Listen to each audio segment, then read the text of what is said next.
The Honorable, the Judges of the United States Court of Appeals for the Fourth Circuit.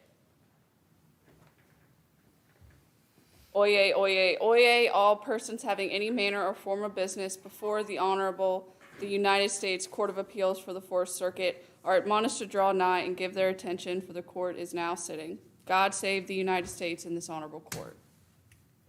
Good morning. Please be seated.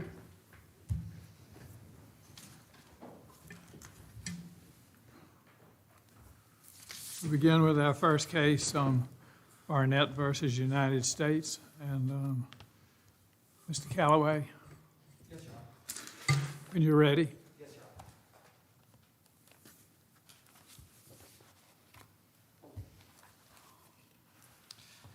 Honor. Good morning, Your Honor, and may it please the court. Jordan Callaway along with Brooke O'Shea and Chris McCool on behalf of the appellant Penny Barnett. This case called for the district court to compare a mariner's navigation mistakes against the government's maintenance errors and a negligence action arising from a fatal collision between the mariner's boat and the defendant's dike. This appeal arises not from the district court's factual findings, but from its initial ruling setting aside as immune the government's failures as it related to inspecting and repairing the dike's lighting system. That meant that the district court refused to consider the government's admission that the dike was dangerous and that its light system had not been inspected for more than 4 years before this collision. Since the government's duty was not discretionary and did not implicate protected policy judgments, the district court erred as a matter of law from removing the government's negligence from the fault allocation process. Accordingly, the district court's immunity ruling should be reversed, and this matter remanded for a genuine analysis of all the factors that contributed to Mr. Barnett's death. I'd like to start, Your Honors, with the discretionary function exception. Looking at the district court's ruling, at its initial step, what the district court decided to do is remove most of the negligence evidence presented by Ms. Barnett at trial from the court's analysis of the breach and causation elements of her negligence claim, finding them all to be covered by the discretionary function exception. This case at trial was about way more than just a burned out bulb and what we're calling Amber Light West. It was also about failures as it related to the inspection, repair, and servicing of all 3 of those amber lights, in addition to the green lights. That's light 49A, which was attached to the edge of the dike, and light 49, which was attached to a buoy near the dike. And we think, Your Honor, that neither prong of the discretionary function exception supported excluding those pieces of evidence, that negligence, from the consideration of fault in this case. And so the first element of the discretionary function exception simply asks, was this a discretionary decision? Was this a matter that related to discretion or judgment or that sort of a consideration? And what the witnesses from the government testified at trial is that they had mandatory duties to inspect and repair the lights that were attached to this dike. And I can provide some specific examples here. The Coast Guard... Why isn't this a straightforward factual matter dealing with the question of causation? I mean, I'm just not sure it's viable to make something complicated out of something that's rather straightforward and simple. Why isn't it just a question of whether the government's breach of a duty or whatever caused the accident? I think that is the core question here, but... Then why isn't causation a question of fact?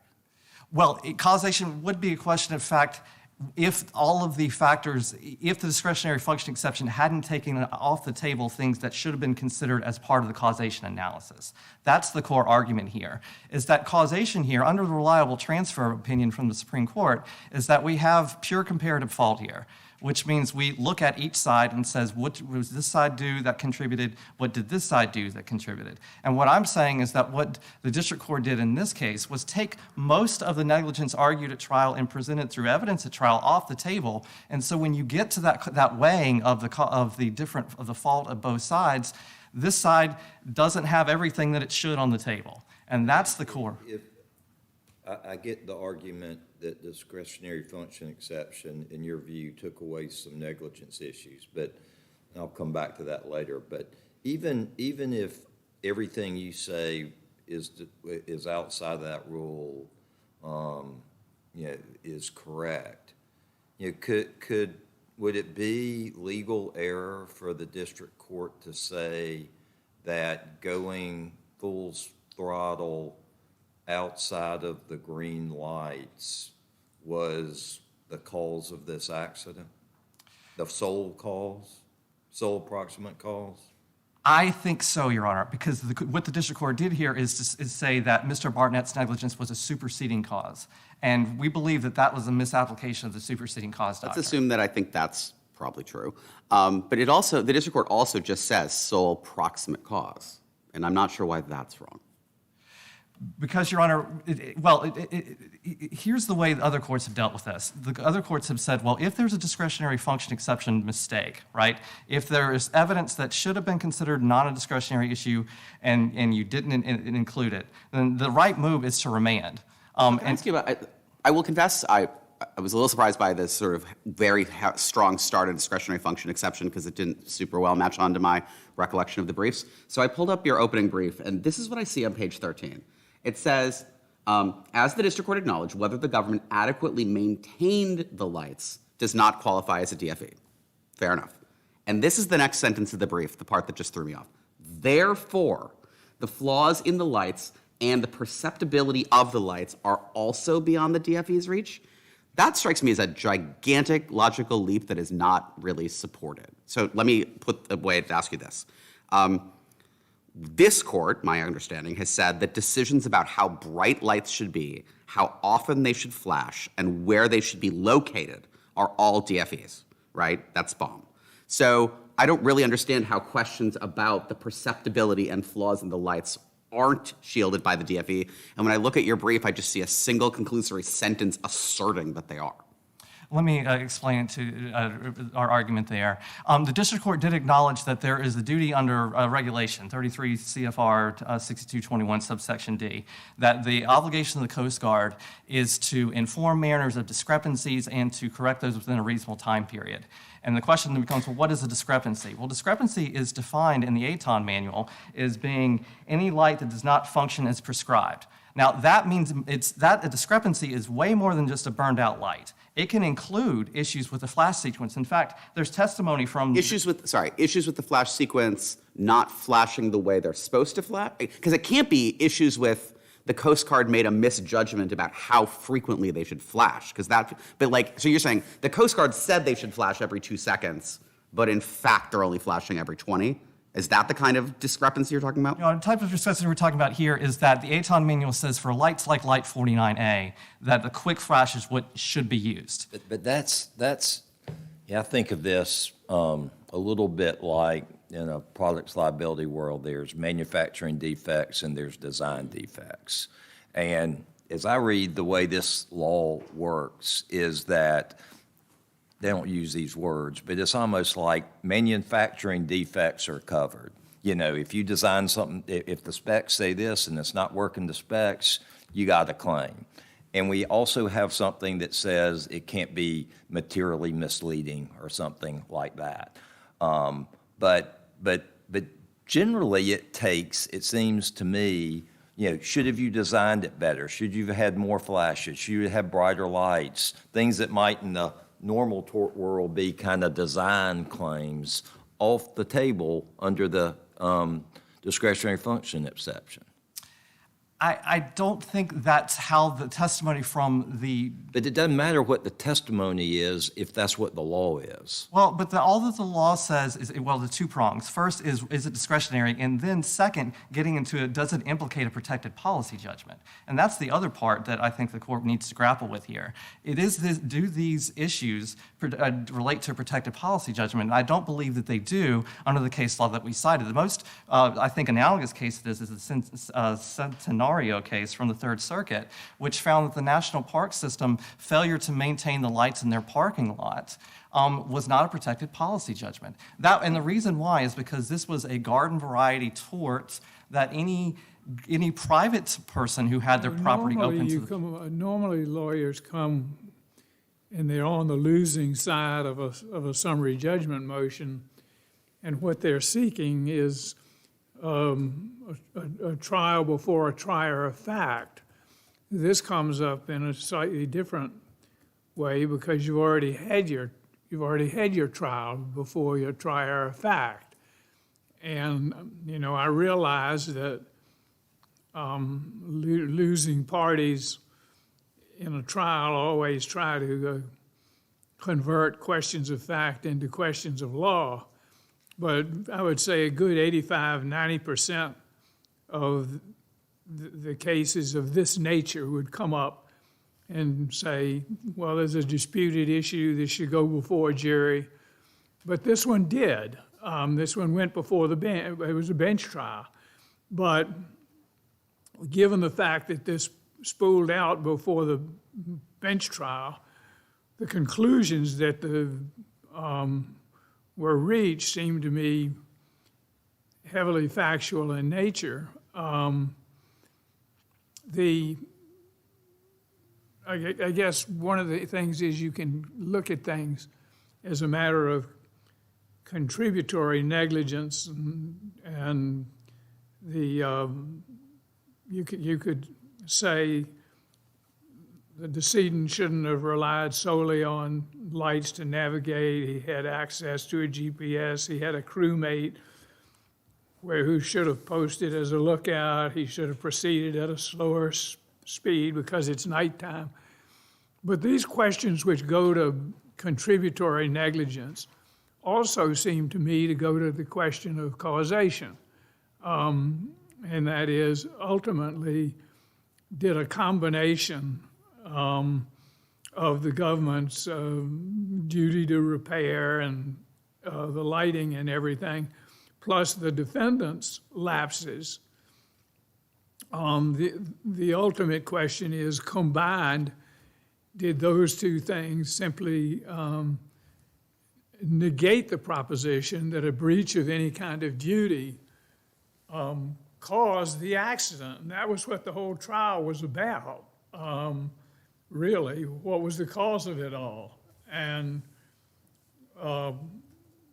going back to the trial court, would, in some ways, would ask him to redo what he'd already done. Your Honor, here's why I disagree with that. The issue that we're raising here is the application of the discretionary function exception. That's the primary issue. What this court said in Indemnity Insurance Company is the application of the discretionary function exception is a legal question that this court reviews de novo. And so, yes, you're right. The issue of causation, which was primary at trial, but our argument is by taking so much, look at page 99 of the record. Look at It may be a legal question to the extent of whether the discretionary function exception is at play, but I don't think we need to get into that. I think I don't think the government has really defined its policy choices with the kind of clarity that would bring the discretionary function exception into play. But I think it's just, that may be a question of law, but it seemed to me that much of the rest of it involved a trial whose primary focus was, well, what was the cause of this mishap? And if I may, Your Honor, if that be the case, and assuming for the sake of argument what Your Honor just said, that discretionary function exception was improperly applied here, that means there is a lot more negligence on the government's part that needs to be considered. Which means when you get to that causation analysis, there's a lot more that needs to be weighed. Just look at how the district court started its causation analysis. The opening line of the causation section on page 109 of the record says that there is no causation for the government here because a burned out bulb was not the proximate cause. So that's what the court said. It said that's why we're finding no causation here. Well, if Your Honor is accepting for the sake of argument the notion that a lot more should have been on the table, then a lot more should have been considered. And frankly, for this court being a court of review rather than first view, there's really, as it relates to that, nothing for the court to review. Never feels that they get an absolutely no losing litigant ever feels they get an absolutely perfect trial, but I'm not sure that that's the question under the substantial rights doctrine and Rule 61 and the rest. The question is, did you get a fair trial? And I wonder if you didn't have, it seemed to me, you have a fair shot before Judge Norton. Is it perfect? No trial ever is perfect. But was it fair? The factors that led to the accident seem to me to be brought out. I wonder whether you've, how to put it in very simple terms, haven't you had your day in court? Not with all of the evidence, or not with all of the negligence that should have been considered being considered. And that way, no, we did not get our day in court. What's your, assume we do take a look at the discretionary function analysis. What's your best case that that doctrine protects things other than the design, if you will, whether the lights were flashing enough, whether they were bright enough? What's your best Fourth Circuit case in that? Well, there's not a lot of discretionary or DFE cases in the Fourth Circuit. Well, tell me your best Fourth Circuit case and then go to your best case outside of the Fourth Circuit. Well, so the Fourth Circuit, I mean, there's discussion in Magno, which isn't really a discretionary function case. I mean, Which one? the Magno case, which there's a lot of discussion on, Right. which we think is very distinguishable both on the facts and the law here. I mean, I would point to the U.S. Supreme Court's opinion when they talk in Gaubert, and they talk about the type of cases that is really designed to deal with. Discretionary function exception is designed to deal with cases where there is a direct and specific link between the conduct in question and an overarching policy objective. For example, in the Dale Height case, well, was the... Let me keep you at the Fourth Circuit, and then I'll let you talk about that one. I don't mean to cut you off. No, but no I just, problem. but we say in Faust Yeah. that that their claims of inadequate warning are not actionable. It's only actionable if the lighting system or warning system induces reliance on misleading navigational aids or aids that do not work. Yes. That are not functioning, not that could be better or brighter, but that don't work. How do you get around, how does that language not support what Judge Norton did? I think what the difference there is that the duty theory on which that language is based is the Indian towing doing theory. Is what? The Indian towing doing theory, the Supreme Court's the Indian towing. Right. Our claim here is not based solely on Indian towing. That is an undertaking theory, that you undertook this duty, so you have a duty to do it in a certain way. And the Fourth Circuit has interpreted that and say, okay, that's only limited to where you induce reliance on misleading aids. But the other theory we have here is based on the regulation, which the district court acknowledged imposed duties on them to act. So that 33 CFR 6221 subsection G. And so that's a regulatory duty. And the notion that that duty is only limited to reliance interests, there's no support in the case law for that. And so the language that you're reading there and quoting from there applies to only one portion of the duty analysis that's at stake here. And we're talking about a separate sort of prong of this now. But it seems like you're saying it's separate, but if you carry out what you say is separate, I'm wondering if that doesn't, in effect, nullify what we've said in Faust. I don't think so, because I don't think the regulation that the district court here found was requiring the Coast Guard to do certain things was at issue in Faust, was at issue at Magno, and which we're really looking at the Indian towing undertaking theory. And so that's a common law analysis. If you undertake a duty, what is the scope of the duty that you've undertaken, as opposed to, well, the regulations say this is something you must do. It's really not just, it's really different than the common law. I mean, in normal tort law, the kind of Good Samaritan sort of law would say, if, like you just said, if you undertake a duty, you have a duty to do it reasonably. And that might include design sort of things. This is actually more narrow. It's that if you undertake a duty, you must, if you undertake a duty to include navigational aids, you're really only liable if they don't work. Well, then the question becomes, what does it mean to not work? And that means function to serve their function, the function being warning people that you're approaching the dike. So just the notion that it's either on or off, is not necessarily fully encompassing the duty of. I get your point. I mean, I think your point is if you have a light that's dim, it's effectively not working. If you have a light that's not blinking as fast as it could be, it's not doing the job that is good as well as it could. I understand that point, and if we were in, if we were in negligence law in South Carolina, or most states, you'd have a good argument there. But we're confined by this maritime restrictions that seem to just look at the law differently. And the only point, and I know I'm way over time, so may I answer before, and then I will sit down. Okay, Yes. And that would be two things. Well, the primary one being that I think instead of that the language you're talking about really is limited to the Indian towing situation, and we're not simply arguing for an undertaking duty. And I think that's the key distinction. And so we're not just saying that there's an undertaking duty and therefore you're confined by the language of Magno and Faust and those sorts of cases. But if the duty arises from a regulation, then confining it in that way I don't think is consistent or required, certainly, by the Fourth Circuit case law. And I will address any other issues on reply. Thank you.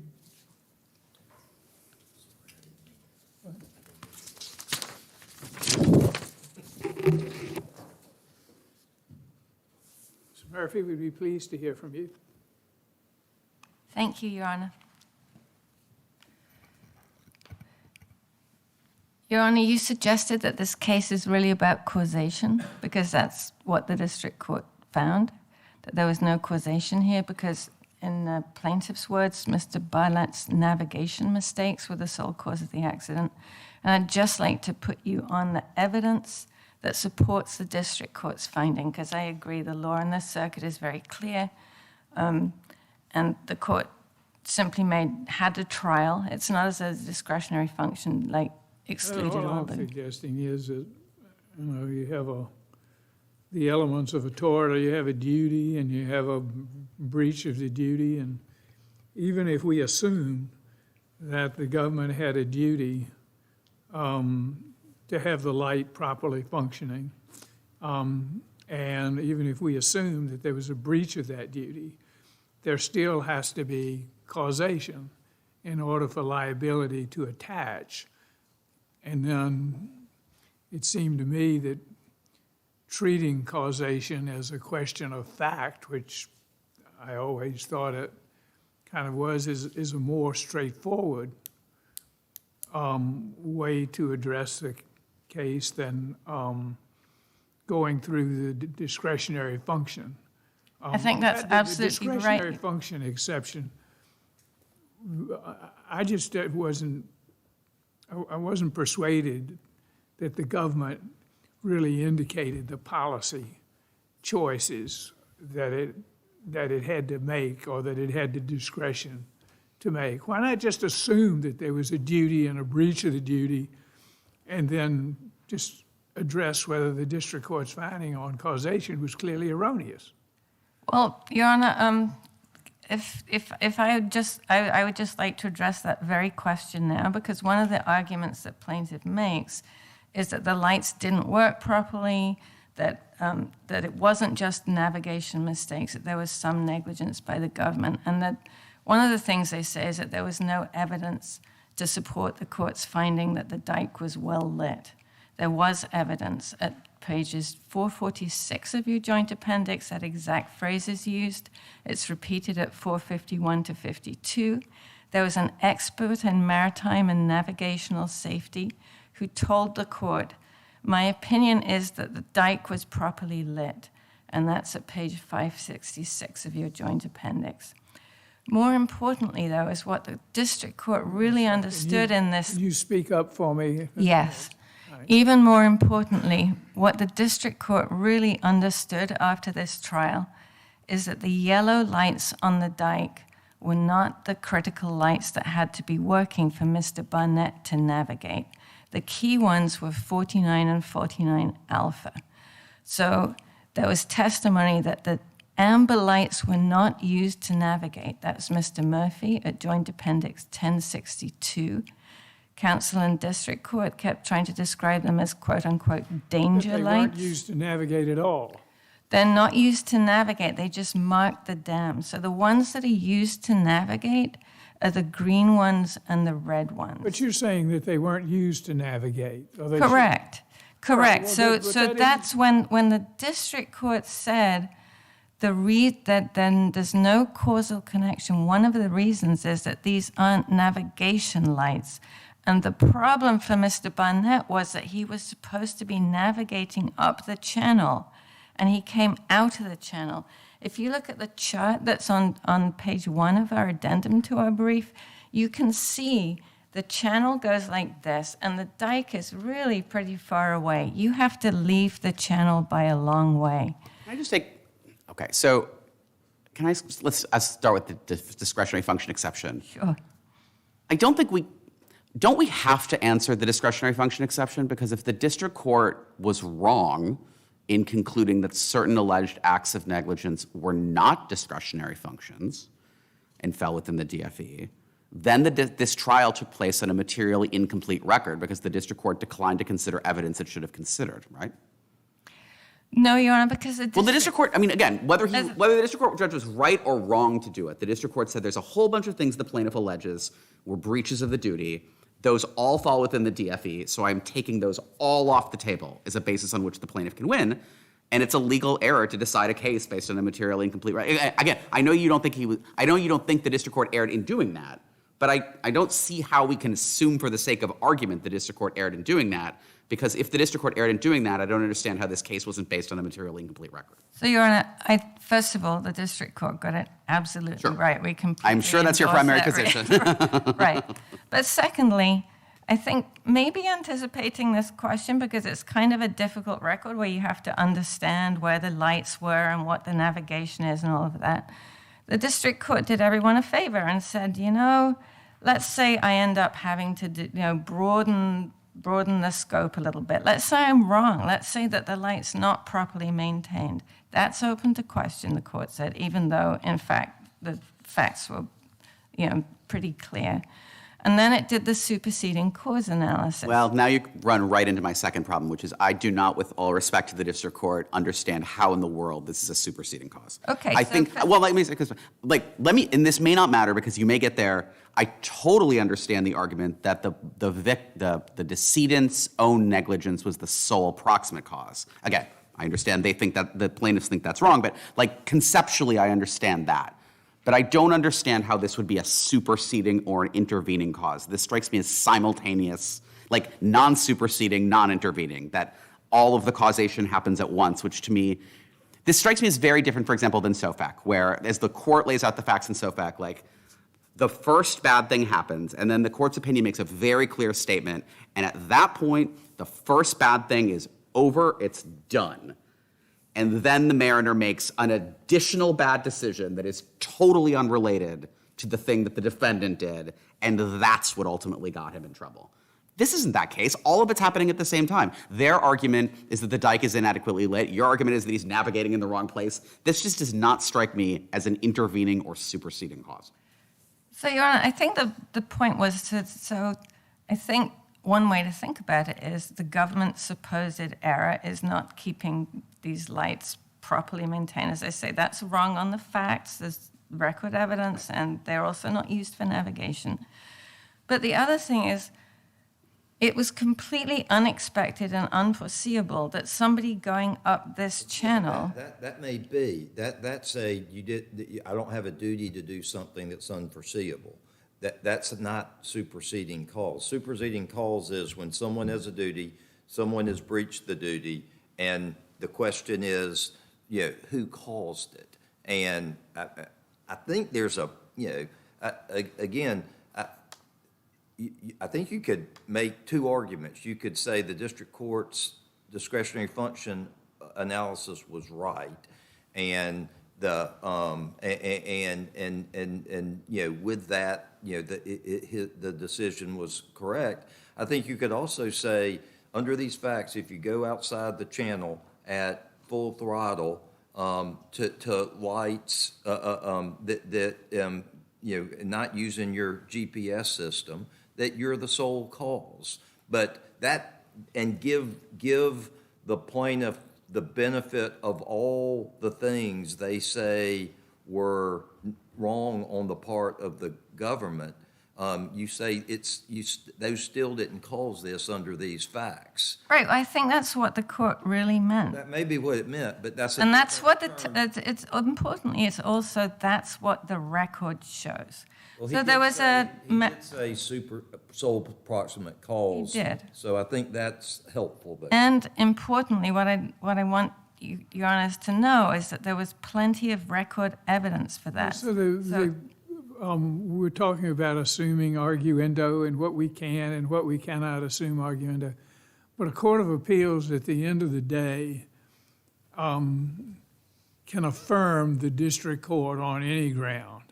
It doesn't have to be on the theory that the district court announced. The question is there an alternative ground to affirm? And many, many times we have found that there may have been errors in the rationale of the district court, but we said, well, okay, fine. But at the end of the day, there's an alternative reason to affirm. And all I'm suggesting is that the alternative reason goes back to torts at its simplest form, which is you have a duty, you have a breach of the duty, the breach of the duty must have caused the accident. And when you look at this record as a whole, that seems to me to be a fair alternative ground. That sounds perfectly right, Your Honor. And I'd just like to make sure that Your Honors have citations to the record evidence that supports the district court's causation holding, because that's what plaintiffs are saying is missing, or at least in their reply brief.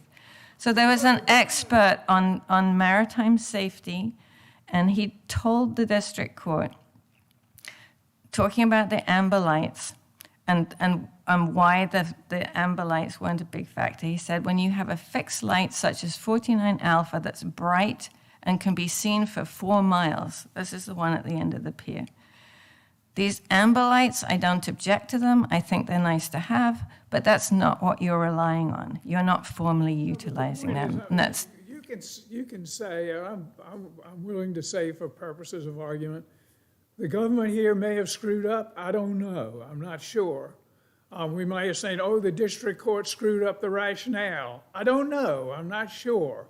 But what wasn't screwed up was the compilation of a record and a complete and exhaustive record that indicates that the proximate cause was a combination of factors. One, the placement of the lights, which was not at a critical, at the least critical point. The district court did that.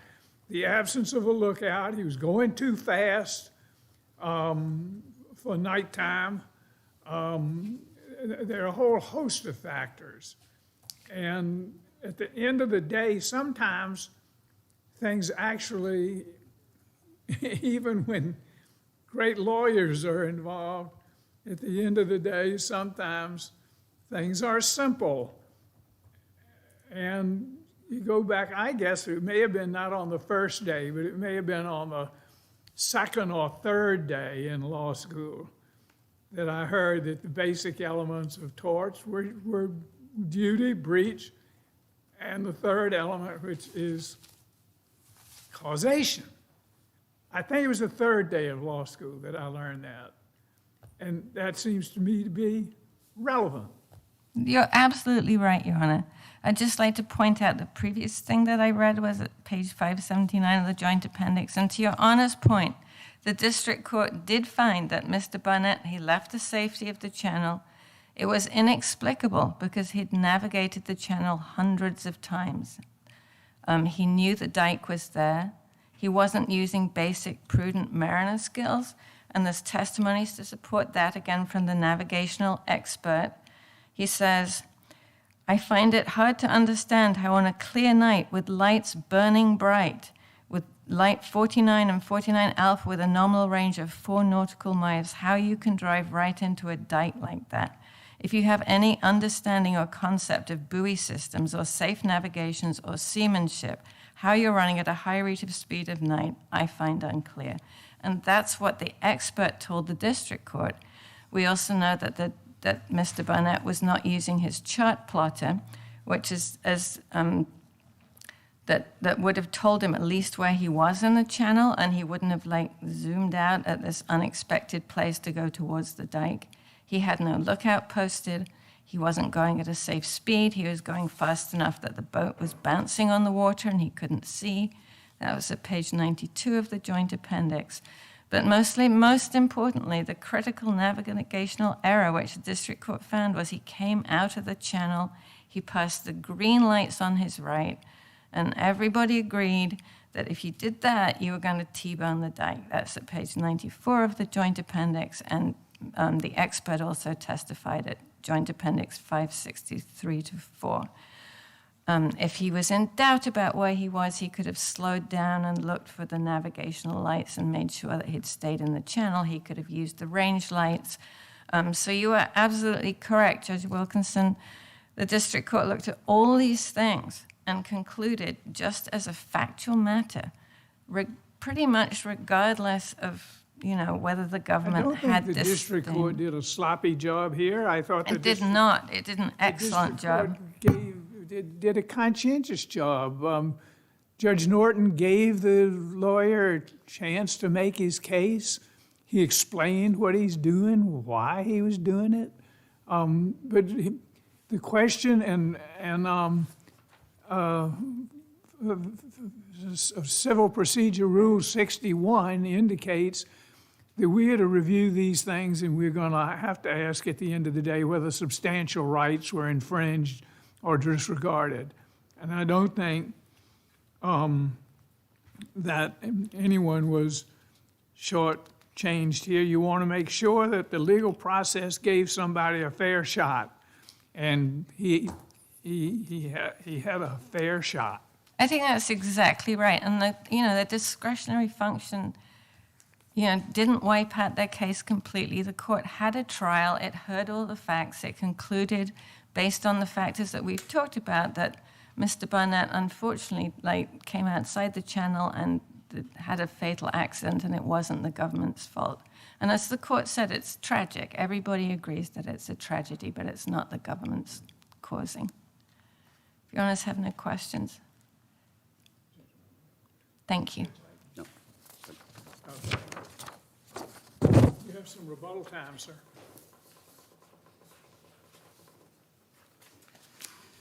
Thank you, Your Honors. I wanted to address a few things here. First, Your Honor, I don't think it's simply that the court can just simply say, well, you got a fair shot.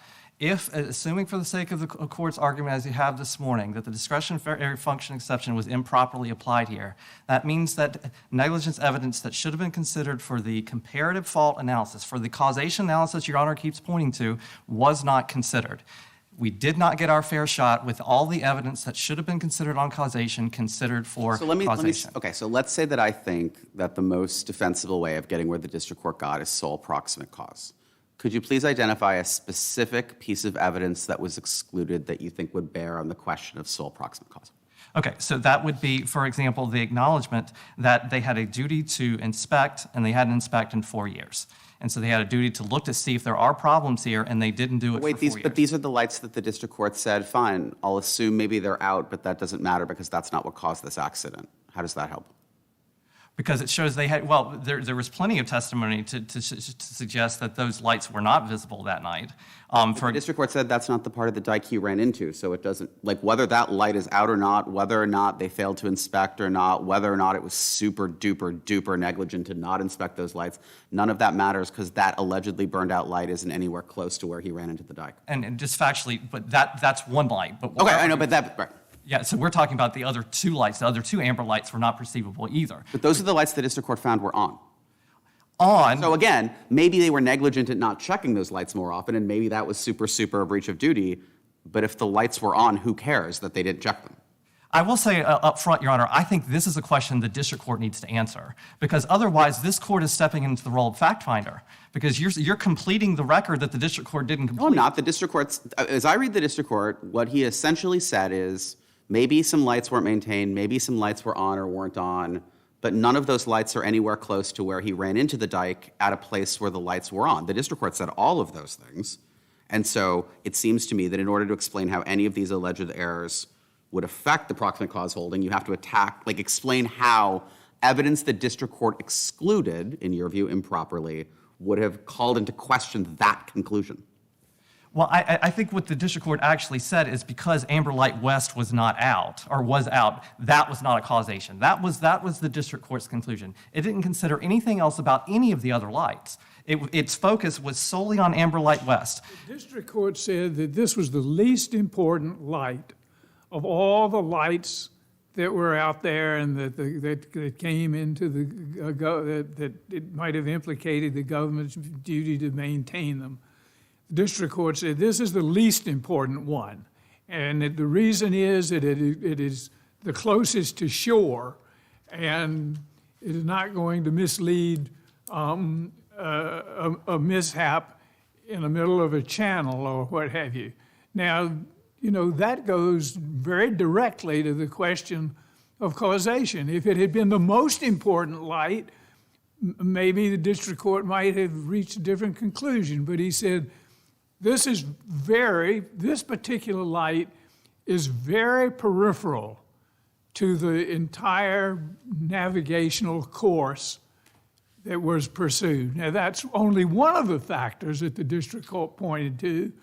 But how can all this be clearly erroneous? I don't understand. Because it's not a clearly erroneous standard for the discretionary function exception, which is the primary issue here. But you can't get to the causation analysis without saying, first, did the district court actually take into account all of the evidence of the government's negligence? And the district court didn't do that here. What else besides not inspecting, duty to inspect and not inspecting, do you say was excluded?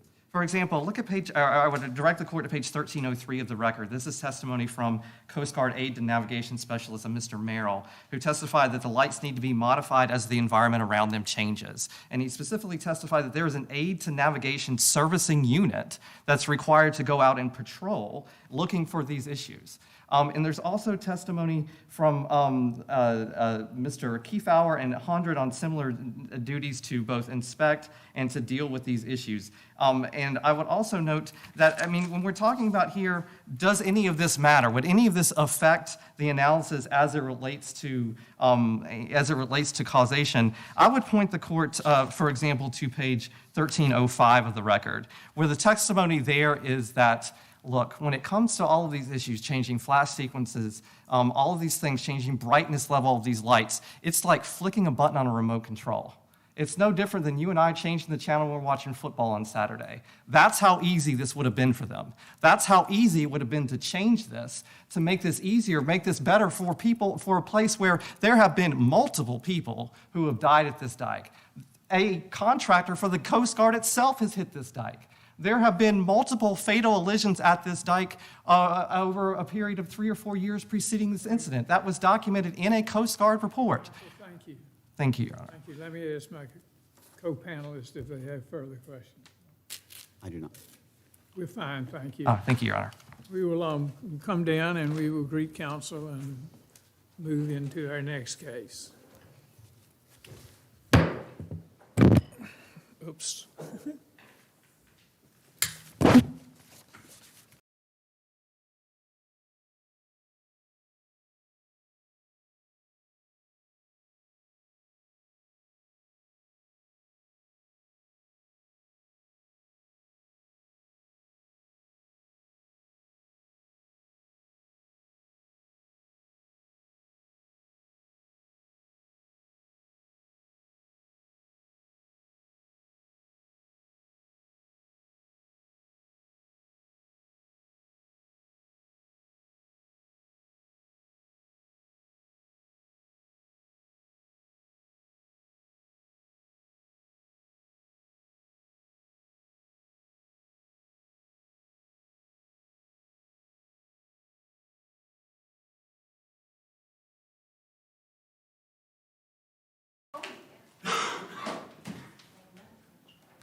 Please be seated.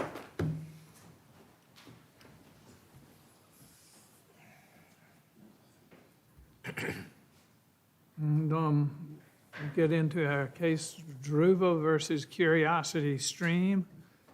And Mr. Bowser, come right up.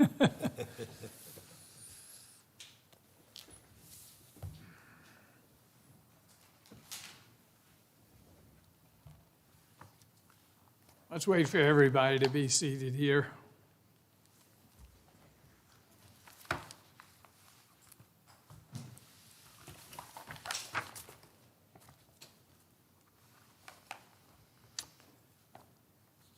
All right, Mr. Bowser, we'd be happy to hear from you. Good morning, Your Honors, and may it please the Court, Adam Bowser on behalf of Appellant Curiosity Stream. I'm going to ask you, please, to put that microphone as close as you can. Is that good, Your Honor? Yeah, up. How is that? There you go. Okay, perfect. So the only issue here that I think we really need to get into is whether Curiosity Stream's terms presented an offer which the plaintiffs in the case below then assented to as per the terms. If there's any questions on the facts, I'm happy to address those, but I think the chief issue that I'd like to address here is the court's recent Marshall decision and how that framework basically will resolve, I think, this case in favor of Curiosity Stream in terms of the enforceability of its online terms of service. So I'd like to get to that if anyone has any questions on the facts. Can I just ask you, this actual versus constructive notice thing is driving me crazy, and maybe you can help me. So they click a box that says, by going further, I represent that I have read the terms and conditions of service, right?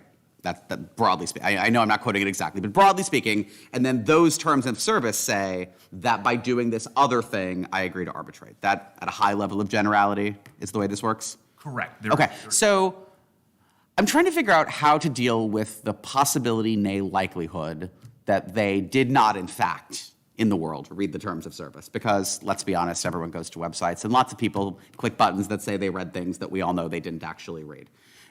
I'm trying to figure out if that's an actual notice issue. So let's posit the true state of the world is the following, and let's get rid of the notice issue entirely. Let's say they literally wrote out a piece of paper that said, I read the terms and conditions of service. The person actually wrote those words.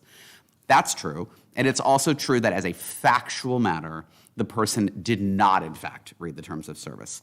Is that an actual notice issue? Is that an estoppel issue, that because you said you read it, you're estopped from later denying that you didn't read it? Is that a constructive notice issue? Like, how do we think about the fact pattern of where a person writes out a piece of paper that says, I read something that they did not, in fact, read? Like, how do we legally deal with that situation, which strikes me as the most likely situation here? Well, I would say if they're admitting to it on a piece of paper, they have an admission that there's actual knowledge. But that sounds like an estoppel theory.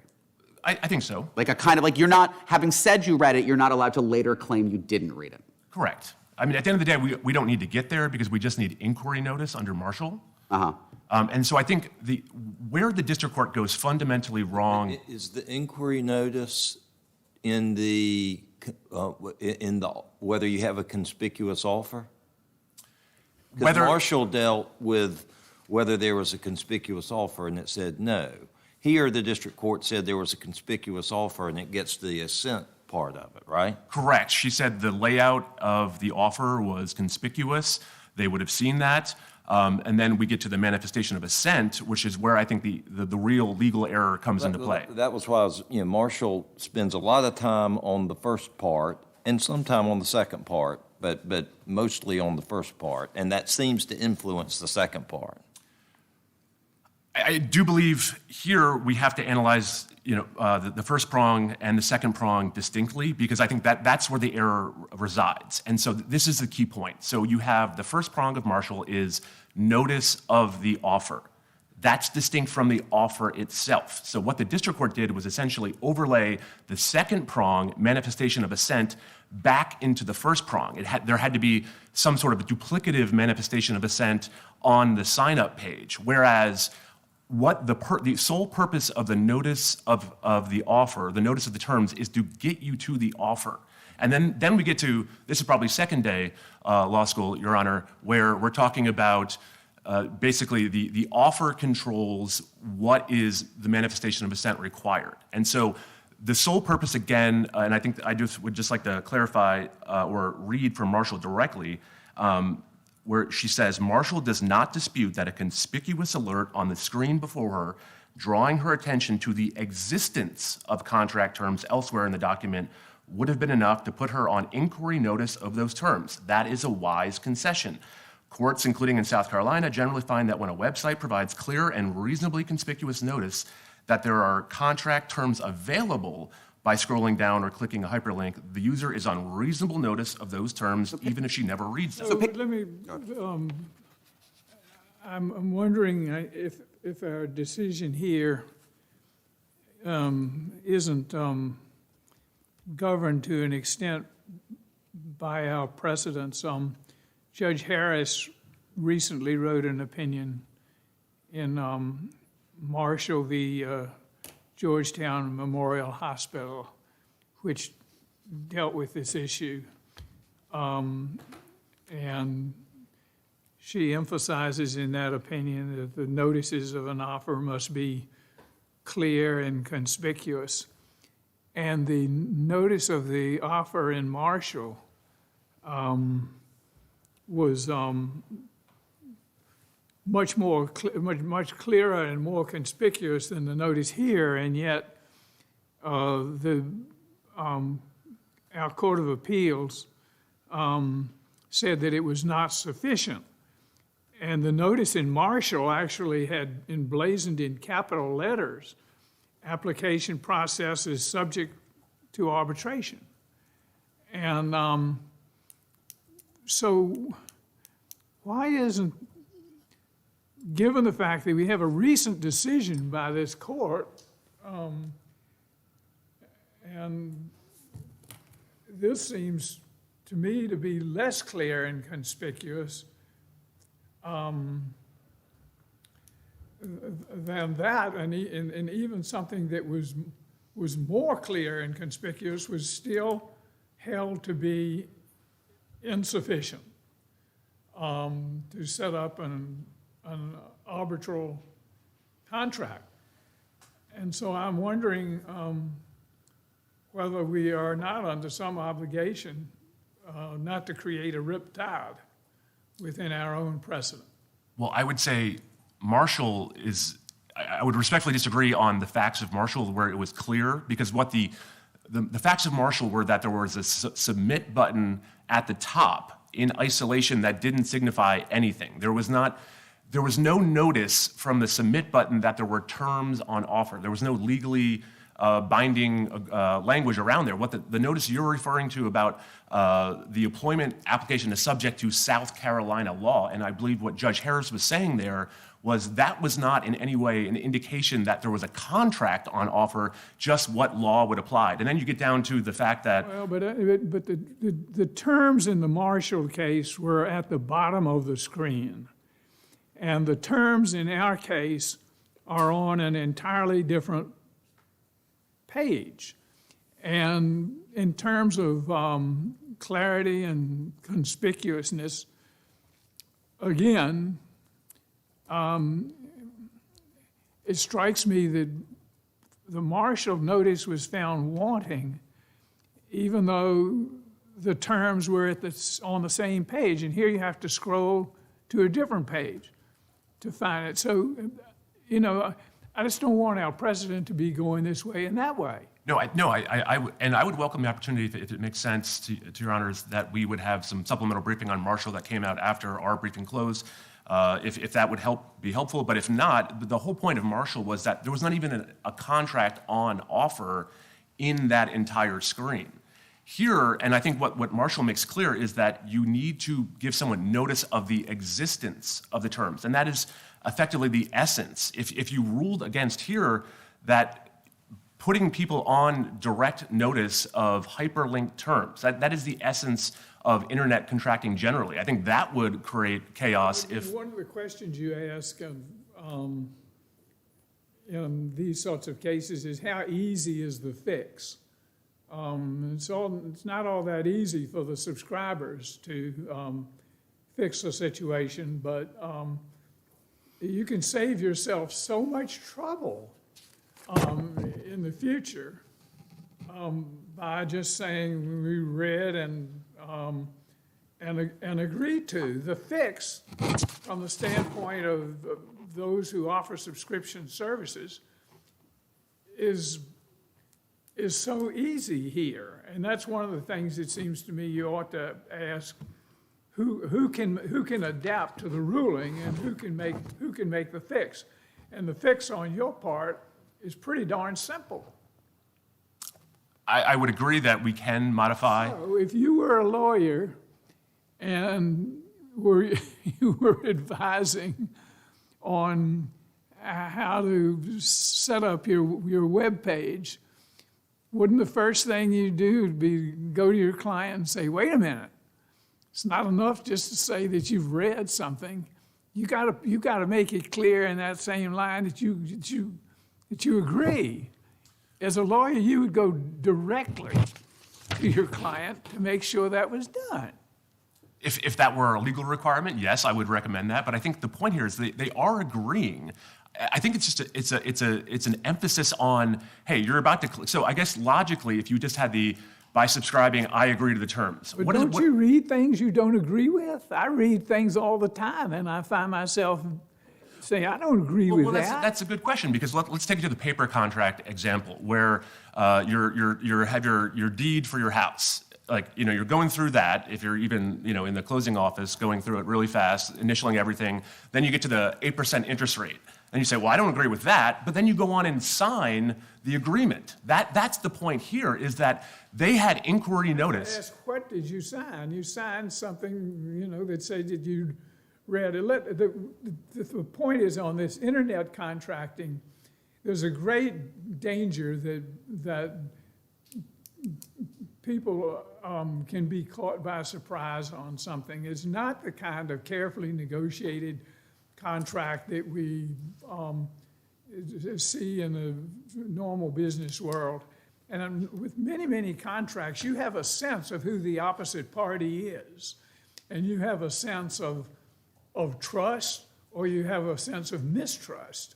And that personal dynamic enters into the formation of the contract. But here you don't have any of that. The dangers of people being led into unsuspected situations seem to me greater than in this kind of contracting than in the normal thing. And I think I thought in reading Judge Harris's opinion, I thought that was what she was getting at. I believe what she was saying there was that when you have to go search for contract terms, and I'll have a direct quote here, to put a user on reasonable notice of the need to search for contract terms, there must be some clear and conspicuous statement. Can I go back to the assent point that Judge Quattlebaum asked? I just want to make sure I understand. In your view, the assent here is not the clicking continue. The assent is, that's the register. It's registering for an account, right? That because, just so I understand the way the structure of the argument works, is it says, if by clicking continue, you say you've read the terms. So now I go to the terms. And the terms say, by creating an account, you agree to the following, including the arbitration. So the assent here is the creation of the account, right? Yes, that is exactly right. So Can I just, I want to hear the whole answer, but is it right that you have to do something, you have to make a click to move from the terms of use? There's nothing, do you have to click that I've read that in order to go forward? there's an agreement. Well, I guess the point would be that in order to complete the registration, you have to click the Sign Up Now button, which is synonymous with register. In follow to Judge Hyten's question, there's not something regarding the place where it says I've read. That's just there. You don't have to have, it says if you subscribe, that says I've read them. Right, that Okay. there is There's saying, not some preliminary step you have to click in order to then go register, correct? Well, you have to complete your registration with your payment information, and then that signs up, and then you have the disclosure saying by subscribing, you've read the terms, and then that you can click the link, and then you complete the registration process for the subscription by clicking sign up now. All right, I'm sorry, Judge Hyden had a Nope, that's it. question I wanted Nope, to- you've answered it. So I think this is the important point, or the key point here, is that basic contract law, restatement, section 30, section 50, is that you manifest assent to the offer.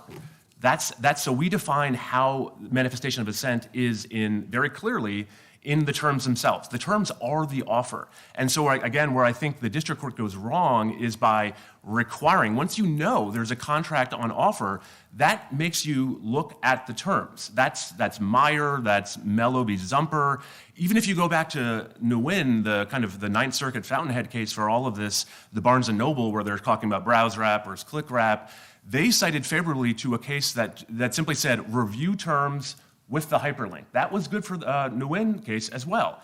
So the whole point is that notice of the offer is just notice. We have to, does the notice itself, is that conspicuous? And the district court said yes. Then she also said what we define as manifestation of assent is also unambiguous and that should have been game, set, win, match. So that is really the legal analysis. But aren't you requiring two steps where one would do?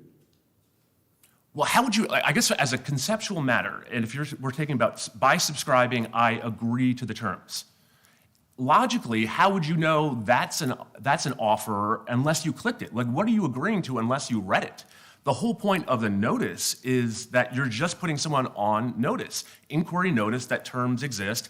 You should read them. In fact, you are agreeing that you read them. And it's the offer itself, the terms that everyone, and you get to the Fetch v. Facebook case that says, look, I think everyone's comfortable enough with online contracting now that you understand terms of service, that's an offer by itself. So in the same way that I agree to the terms or I agree that I've read the terms, it's just getting you to the terms. That's the sole function of prong one. Prong two is manifestation of assent. And in order to answer that question, you have to go to the offer itself. And we say use or register. And they have done both. The only way they have a case here is by using and registering for the site. Why not just say you have read and agreed to?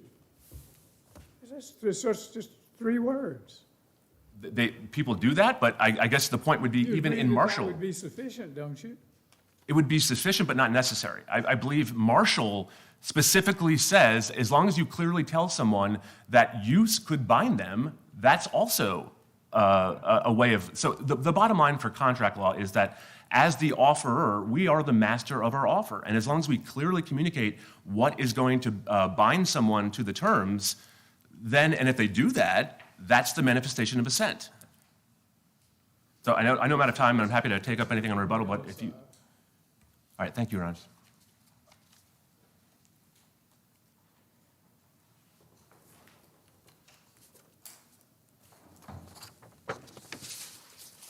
Mr. Bogdanovich? Good morning, Your Honors. Stefan Bogdanovich, appearing on behalf of plaintiffs and appellees, Rohan Dhruva and Joshua Stern. We're here today because CuriosityStream filed a motion to compel arbitration. After having read that motion, Judge Gallagher did not agree with it, and so she denied the motion. After having read Judge Gallagher's order, CuriosityStream did not agree with that, and so it filed this appeal. And after having read those appellate briefs, we did not agree, which is why I'm here today. How does this coincide with our precedent in Marshall? Your Honor, I think Marshall provides a lot of helpful rules. Provides what? A lot of helpful rules about internet contract formation and inquiry notice in particular, and how to analyze this. So one of the things that my friends on the other side began with is a lot of these presumptions about offer and acceptance, and a lot of the case law that they rely on fits neatly in paper contracting. So one of the things that they repeatedly cite is you have a duty to read contracts, right? And You can't get out of a contract by saying you didn't read it. But here, no one's arguing that's the defense.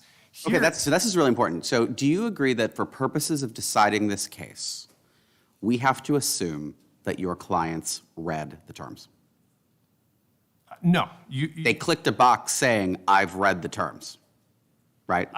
Not necessarily. They clicked a box that said sign up now. They clicked a box that said, by clicking a box that says sign up now, you are certified. No, let's just pause it. I buy your argument that it's different to say that I've read something, and I agree with it. Let's posit that's true. But when I say I've read something, I'm saying I've read it, right?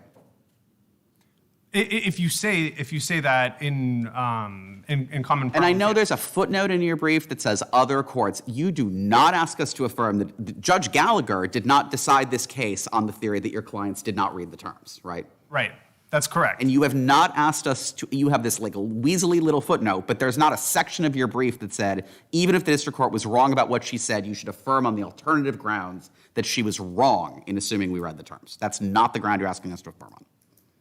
That's right. Okay, so therefore, it seems to me we have to assume that your clients actually read the terms. And then when I read the terms, I see that it says, by doing X, you agree to Y. When I read the document, it tells me, by doing X, you agree to Y. And your friends on the other side say, there is literally, so we agree that your clients had accounts or used the website. Your friends represent, without contradiction from you, there is literally no way to use this website without signing up. Is that right?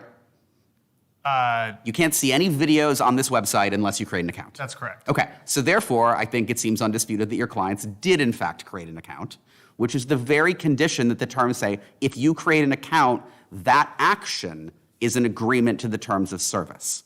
And this is the place that it seems to me the district court just went fundamentally wrong. So you read something that says, if you do X, you've agreed to Y. Your client did X. I don't know how that's not agreement to do Y. Your Honor, it's not because the actual text of the terms of use. So let's assume they get on the page. Sure. Right? The statement says your act of using the site and or registering with the site signifies you've agreed to the terms of use. What Judge Gallagher noted there is if that language were binding, then clicking the sign up now button is immaterial. You've already used, Great, so you've already used the site. But your clients did click the site. And that's a great argument why a person who they tried to force to arbitrate who never clicked the box, that person's got a great argument they don't have to arbitrate, but that's not your clients. And so the fact that some other people might have a great argument why they don't have to arbitrate, I don't see how gives your clients an argument that they don't have to arbitrate. Your Honor, it's because as this court noted in the recent Marshall decision, everything was on the same webpage, but the text that actually notified them about the terms, that text actually suggested that the matter had already been decided. Yeah, but there, the difference was that the information in Marshall that the defendant there sought to rely on, you had to scroll down past the part you were operating. Here, the information that we're talking about, the arbitration provision, isn't down at the bottom of something that you have to scroll to. It's on a hyperlink that the district court says was conspicuous. Right, but it was on a separate web page, and this would be the first case, at least that I'm aware of, where the notice that's actually tying your agreement to a contract isn't even nearby the button, but it's located on a completely separate web page. Yeah, but you mean by the hyperlink? That's correct. So there's nothing on this. I'm sorry to interrupt you, but it just seems to me, I kind of get how, as we embarked on this online world, there was a lot of precaution, maybe almost, paternalistic sort of views of these contracts. I mean, we're pretty well into that now. At some point, is there some notion that if online activity and commerce is going to be as prolific as it is now, that we don't think clicking on a hyperlink is that crazy a thing anymore. Look, I'm not good at that, but I mean, even that, if I see a hyperlink and it has terms of use and it says I agree with them, and then we haven't even talked about this much, you put your credit card information in. I mean, in order to do this, you have to put your credit card. This isn't like you just kind of use it and do that. In order to be in this situation, you've had to put your credit card information in before you say I register. That seems like a pretty big step, isn't it? Your Honor, it is, but what courts time and again have said is that when they're doing transactions online, we can't assume the consumer knows anything else other than that they're agreeing to a promise to pay. When the button says sign up now, the most obvious inference that you can make when a consumer sees that is by clicking sign up now, I'm assenting to sign up now. Even if a few, inches above it says by signing up now, I'm saying I've read the agreement? So there's a difference there. It doesn't say I've read the agreement. It says I've read the terms of use. And courts time and again have said that the phrase terms of use or terms and conditions may have different meanings to different people, and it's not the same as a legal contract. What if rather than a hyperlink, it said the terms of use were spelled out on the website itself? So you got all those terms of use, then you got credit card, then you got submit. If it's not in a hyperlink, but it's on the actual website, would you agree you have a contract?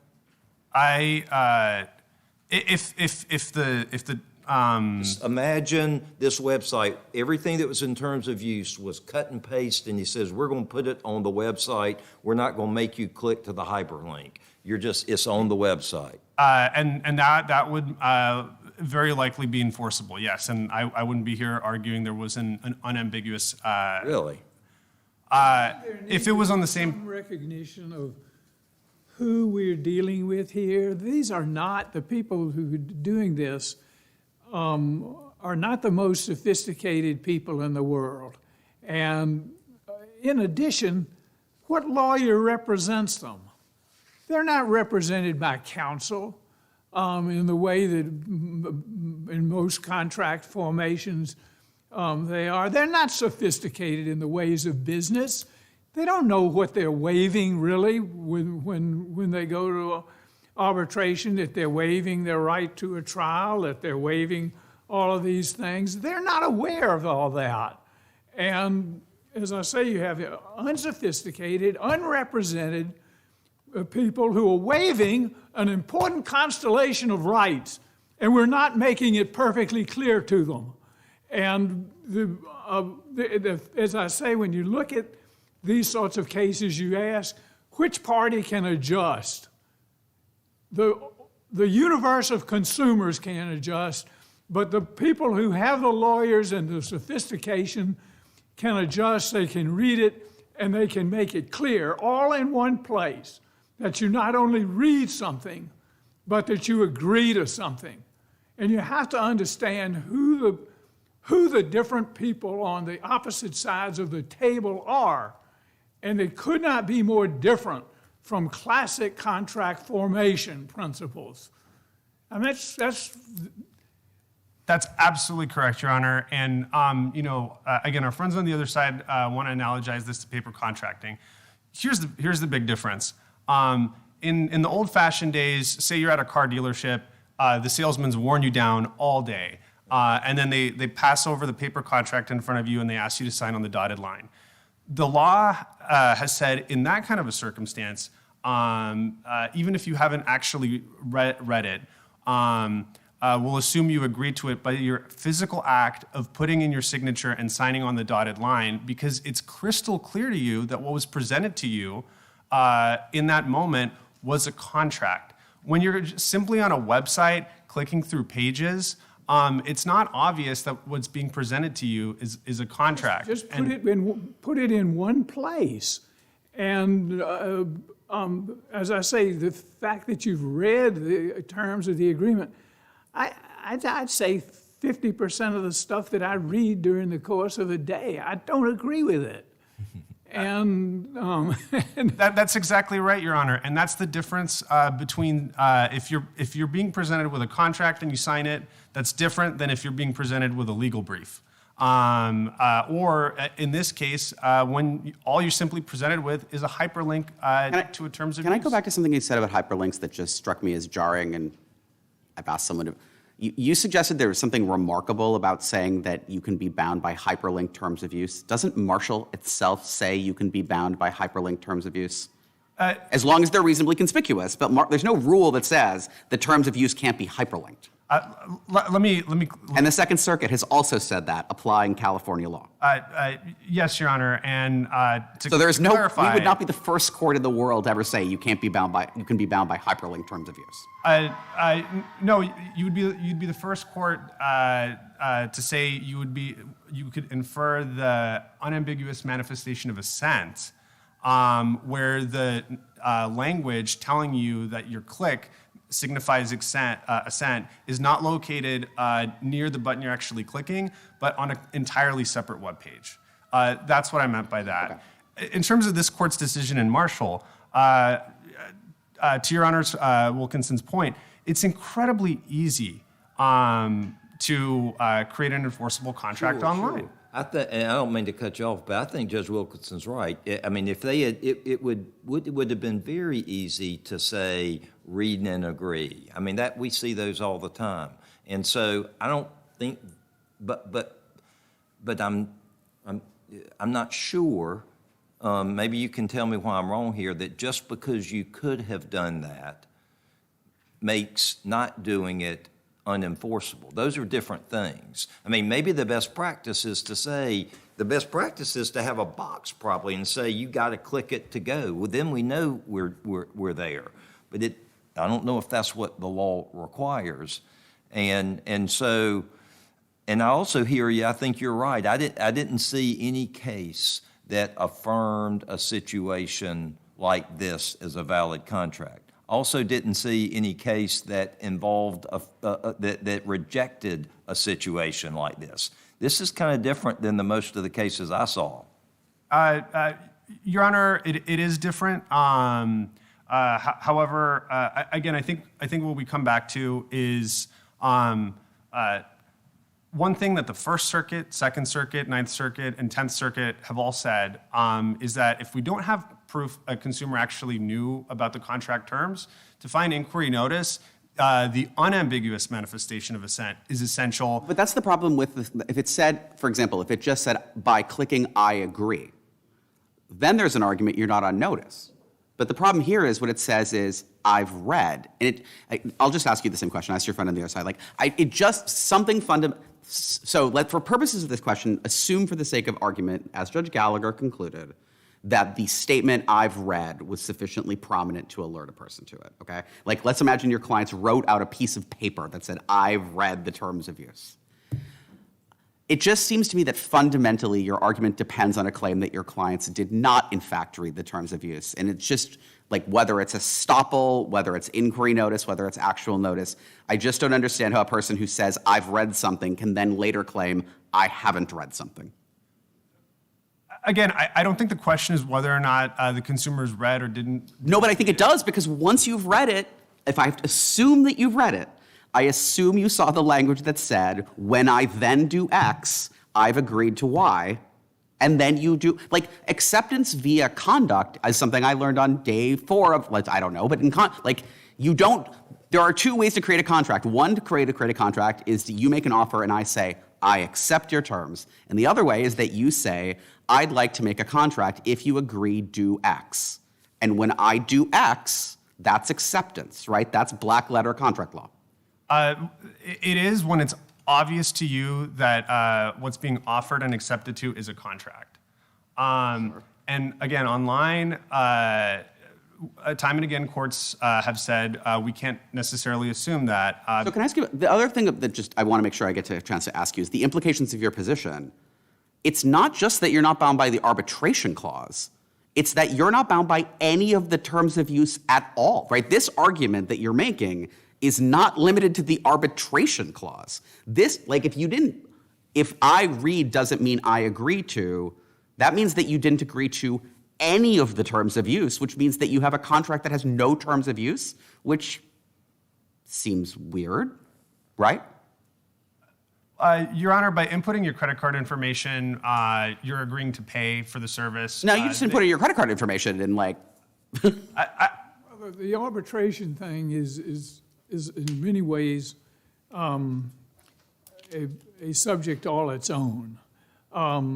But what strikes me about this is that you're asking for so little. You're not swinging for the fences here. You're not asking that arbitration of subscription contracts be impermissible. You're saying, look, arbitration has a role in these cases, and just be clear about it. And the reason that I'm not sure that you're indicating a disagreement or a problem with every term of the agreement. What we're dealing with in this case is an arbitration clause, and what we're dealing with is the Supreme Court's repeated statements that, yes, we agree with arbitration, but you can't do it by surprise. You can't ambush somebody into arbitration. You just have to be clear about it. And so I think this case can be decided or addressed, particularly with the kinds of warnings and statements that the Supreme Court has said about the arbitration issue in particular. I'm not sure that it goes everywhere else to the other terms of the contract. We're talking about a particular process here. And much larger than this kind of case, we're talking down the road about having people committed and pushed into contracts with less than full awareness of what they were doing. And one of the things about the internet is that it's all too casual. Click, click, click, click, click. And then something falls into place. And I tell you, a lot of people don't know what the heck they're clicking for or whatever. And it might aid them just a little bit to have it in one place and to have what is not in a separate page, but to have the whole doggone thing in one place, and to have that one place be clear, and to have the subject of arbitration visible rather than having a treasure hunt map. And that's all you're asking for. That's correct, Your Honor. And I see your time is up. I just have one question. Can I first get a bottom line answer to your question? Do you think your clients are bound by the other terms of service? And if the answer is no, how is that not an arbitration disfavoring rule that the Supreme Court has repeatedly told us that we're not allowed to do? They are not bound by the other terms of use. Contracts are the same. If I may make one brief point.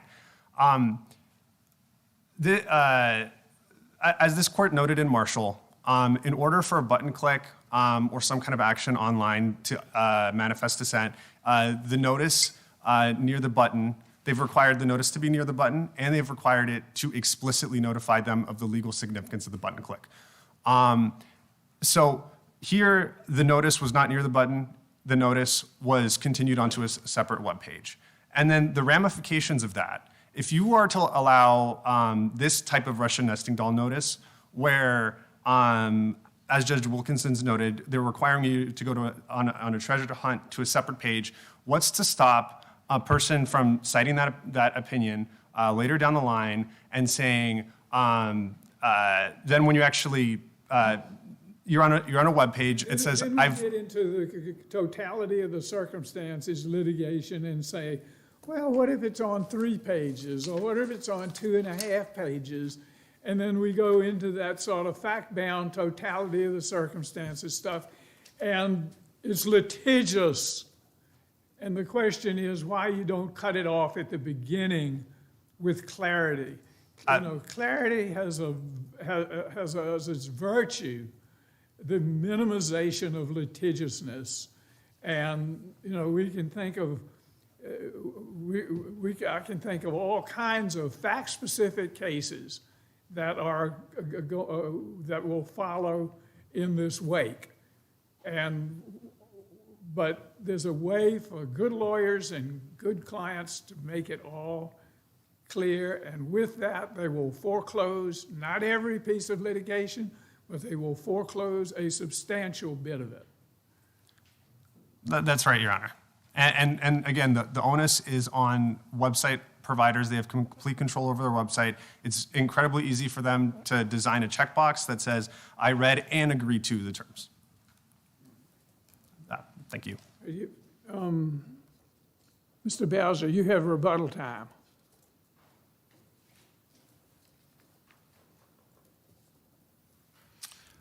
So just briefly, I would like to address the arbitration issue, whether there needs to be a separate call out for arbitration, which I respectfully don't believe to be the case. The real and only issue is whether there was enough notice to put someone on inquiry notice. And I think that's the key point here is inquiry notice by definition means I need to inquire somewhere else. It doesn't have to be on a single page. That is the whole basis of hyperlinks. That's how the internet operates now. So if we have a disfavored ruling here where, hey, please read and agree that you've read the terms and the terms themselves, which are clearly called out pursuant to the district court's order, then that's the radical. The hyperlink doesn't have to be, one way of looking at this is because it's hyperlink, it's invalid. I guess we could in theory do that. That would be, like I say, pretty remarkable. But the other way of doing it is is to have more than you have on this website. You say, yes, I've agreed that I've read it. You don't say whether I have agreed to it, at least on that page. Here it's a two-step process. And, most of the cases that affirm these things have more of a one-step process. You're asking us to, approve something that it takes more steps and involves more links, not hyperlinks, but links in the chain, than most of the cases that do it. Now, I get the arguments, but it is different than most of the cases that affirm these things. Correct, but I don't believe two steps to, you wouldn't know. Again, let's take the example of I agree to the terms. You wouldn't know what you're agreeing to unless you clicked on the terms. So whether there's an arbitration clause, everyone has to click on the terms, and that's the point of. No, but if it said I've read and agreed to the terms, it's a one-step process, right? Without knowing what you're agreeing to, yes, it would be a one-step. Well, but then it's on you because you've said you agree to it, and then you're on inquiry notice, and then we're off to the races, and then we're fine. But I've already agreed that I've read the terms. I know, but I'm just saying, it seemed like you were suggesting there's no way to do a one-step process. I'm just positing that a fairly easy, because I know, I've identified the problem. If you just say you agree, then you run into the you don't agree or on notice. But if you say I've read and agree to be bound, you have both agreed you're on notice and you've agreed, and that's one step. It is possible to do it in one step, right? It's possible. In fact, I suspect that I've clicked innumerable things online where I simultaneously agree I'm on notice and agree to the terms. Probably everything I've ever done with Apple in my entire life, I assume.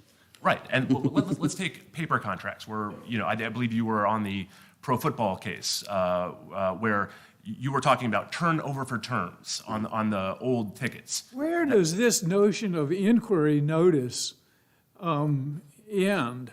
You can say, to these consumers, you had a duty, you were put on inquiry notice. You had a duty to inquire into this, and you have a duty to inquire into that. You have a duty to inquire that. I think that people who design the web pages could construct a whole interesting labyrinth of inquiry notice for rather unsophisticated, often, not always, but often unsophisticated people. So I'm just wondering, how this inquiry notice idea translates to this context, and also how many links, as Judge Quattlebaum puts it, how many different steps, how many links. There's a step 1 puts you on inquiry notice, you got to go to step 2. Step 2 puts you on inquiry notice, you have to look at step 3. So, you know, I don't understand that. I'm very reluctant to let this inquiry notice concept run wild in an internet environment. I don't think we have to define the outer contours of how many clicks would be too much, because right now we're dealing with 2 steps. I don't want to be cute about it, but I'm dealing with my daughter coming down from trick-or-treating last night, and we're learning how to tie shoes, and it's over, under, through the loop. That's 3 steps. She's 6 years old, and she can get it. So here we're having people that are going to a website. This is a scientific documentary website. We're not dealing with people that are unsophisticated. They can see a clear and conspicuous disclosure that says, I have read the terms. The first paragraph of the terms says these terms apply to your use of the sites. And then the second paragraph in all caps says your affirmative act of using or registering the sites means you're bound. If you don't agree, don't use the sites. The third paragraph says, here's the arbitration. So everything is explicitly called out very quickly in the terms that you're agreeing you have read. So I just don't think this is in any way different than... I like the use of your phrase, you are agreeing to have read. Not that you're agreeing, you phrased it in a way that I think helps to make my point. You use the phrase agreeing to have read. That's different from what we're talking about. Well, correct, but the whole point of the first prong of Marshall, we have to get back to Marshall and the 2-prong test, which is the notice, the reasonable notice. The notice itself is not the offer, and I think that is what Judge Gallagher got wrong. She, again, assumed that you needed to have everything in the notice of the offer rather than the offer. And so that is not Hornbook contract law itself.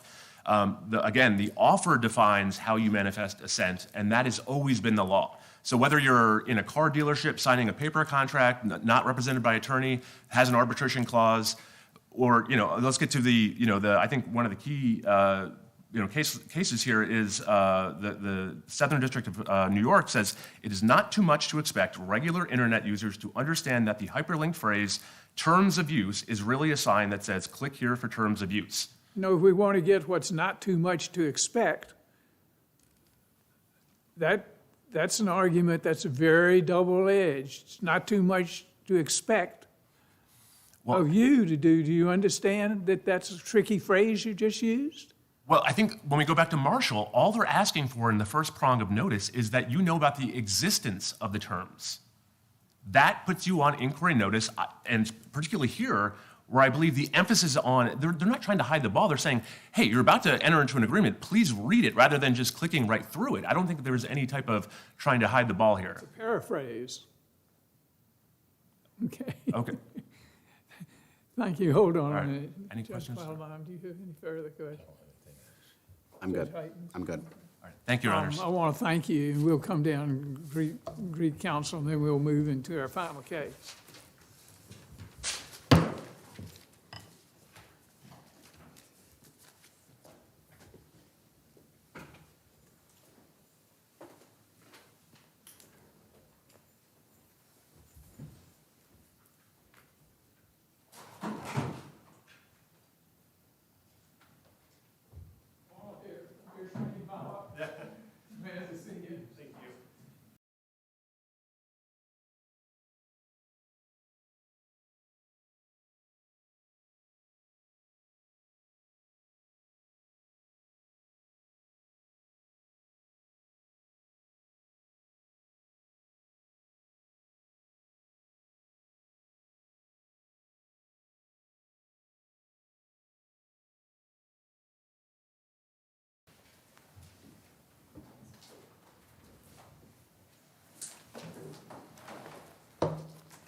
All right. Mr. Thompson, we'll begin with the Lubkin case. May it please the court. Good morning. My name is Jeremy Thompson. I am here on behalf of Stanley Lubkin along with Saha Najjar. Mr. Lubkin is serving an illegal sentence. At the time that he was sentenced, Mr. Lubkin had 3 prior convictions for South Carolina manufacturing methamphetamine. The district court found that those offenses qualified as predicate offenses under 18 U.S.C. Section 924E, the Armed Career Criminal Act, and found that because he had those 3 convictions, that he was an armed career criminal. And so that raised his sentencing range from 0 to 10 years in prison to 15 years to life in prison. And he was sentenced to 15 years. If he were not an armed career criminal, his maximum sentence would have been 10 years, which is what makes his sentence illegal because he is not an armed career criminal. Can I just ask you about the appeal waiver? Yes. Because I'm not sure we get to any of this. Yes. He signed an appeal waiver, correct? And you don't allege that the appeal waiver is like categorically, this is not the appeal waiver is invalid. The appeal waiver is valid. Okay. Why isn't this case just Taylor Sanders? Because the district court cannot impose an illegal sentence. But that's the exact argument the defendant made in Taylor Sanders. In Taylor Sanders, it's like Taylor Sanders, and I think the Seventh Circuit actually does a really good job of this in their opinion, that says that's an argument the district court made a legal error in imposing the sentence, not that the sentence is illegal. So do you agree that a person who's covered by the ACCA can get a sentence of this length? Yes. So then the argument is the district court made a legal error in concluding he's covered by the ACCA. But that, Taylor Sanders in the Seventh Circuit case, that doesn't make it an illegal sentence. That means the district court allegedly made a legal error in imposing the sentence. But in Cornett, this court found that the appellate waiver did not apply. But that Cornett involved, it didn't apply because the statute that was used to make the enhancement was unconstitutional. It didn't go to the step you're making here, which seems to be anytime there is an error in applying the Armed Career Criminal Act, that therefore it's illegal and the waiver doesn't cover it. I mean, is that your argument, that anytime a district court makes an error in the application of that act, that a waiver would not cover it? When the error was clear at the time the decision was made. So that is the distinction between this case and Cornett and other cases. Cornett found that the sentence was retroactively unlawful, right? Cornett says the appellate waiver, he is not bound by the appellate waiver because Johnson and Welch made the residual clause unconstitutional. Johnson made it unconstitutional, and then Welch made that decision retroactive, which meant that at the time the sentence was imposed, it was retroactively unlawful. Well, okay. That's not normally how we think about law. We normally think that when the Supreme Court said it was unconstitutional, it was always unconstitutional, but putting that aside for the sake of argument, as a person who candidly was on the Taylor Sanders panel, this strikes me as exactly the same argument as in Taylor Sanders. Taylor Sanders, my restitution award is illegal. And then you ask, why is your restitution award illegal? You're like, because the district court imposed restitution in an amount that you can't do and applied an incorrect legal analysis in determining how much the restitution is going to be. And you're like, none of that means it was an illegal sentence. And I just don't see how this is any different than that. But that's what happened in Broughton Jones as well, is the argument there was that the district court did not have the authority to impose restitution. And in order to reach that conclusion, this court found that interpreting the restitution statute, that the conduct didn't tie to the victim that was alleged for the restitution. That's a legal analysis of the statute. Can I ask you to sort of narrow the zone of disagreement too? The claim here is not, I think. So one of the things that we've said about appeal waivers and the scope of appeal waivers and when they apply and when they don't is just because you pleaded guilty doesn't mean that you've so part of the idea is by pleading guilty and signing an appeal waiver, you assume the risk of certain things happening because otherwise the waiver is meaningless. Like the Seventh Circuit said in Worthen, it can't be the waiver is valid if and only if your claim would fail on the merits because then the waiver literally doesn't do any additional work. So the waiver has to do some amount of additional work. So you're assuming some risk of something happening. And one of the things we've said fairly, you don't waive the risk that the district court might do something completely crazy and unexpected that you have no notice might happen. But then I run into the problem that the plea agreement here specifically contemplates that you might be sentenced under the ACCA. And so there's no argument that your client wasn't on notice that the district court might conclude he's subject to sentencing under the ACCA because the indictment mentions the ACCA and the plea agreement mentions the ACCA. You agree with that too? I agree, yes. Yes. So why isn't this just within so the argument in a nutshell is the district court screwed up in concluding that I was sentenced under the ACCA, even though I was on notice that I could be sentenced under the ACCA. Why isn't that within the heartland of the risk you assume when you not only plead guilty, but also execute an appeal waiver? Because you cannot waive the imposition of an illegal sentence. No, what you can't waive, what I can't waive is I plead guilty to a statute that doesn't authorize restitution for anybody. And then the district court whaps me with and I can't waive the interest. I plead guilty to violating I'm doing the dangerous thing you should never try to do, 841B1C, I think, that has a statutory maximum sentence of 20 years, and then the district court hits me with a sentence of 45 years because, I'm sorry, no one told me I might get a sentence of more than 20 years, except that your client was told he might get a sentence under the ACCA. But again, to look at Broughton Jones, in Broughton Jones, the defendant entered into a plea agreement stating, I'm going to pay restitution to this individual, right? The defendant conceded that they were going to pay restitution. So your argument seems to be that if a district court makes an error in the application of the ACCA, that's, no matter how clear it is that that's under consideration, that error, that the results of that merits error on the application means that you're not bound by the plea agreement. That's your argument, right? So long, with the important caveat, that so long as the decision and the law in place at the time of the district court's decision was clear. Yeah. So making that legal error, takes someone out of an appellate waiver. What's the, anyway, guidelines calculated. So what is the government getting then? And then I guess maybe the answer is errors in calculating the guidelines, procedural and reason. And it's not like the beginning, literally nothing. They'd still be getting those things, right? Right. Yes. The government gets the benefit of everything else with regard to the plea, with regard to the appellate waiver. We cannot raise guidelines arguments. We cannot.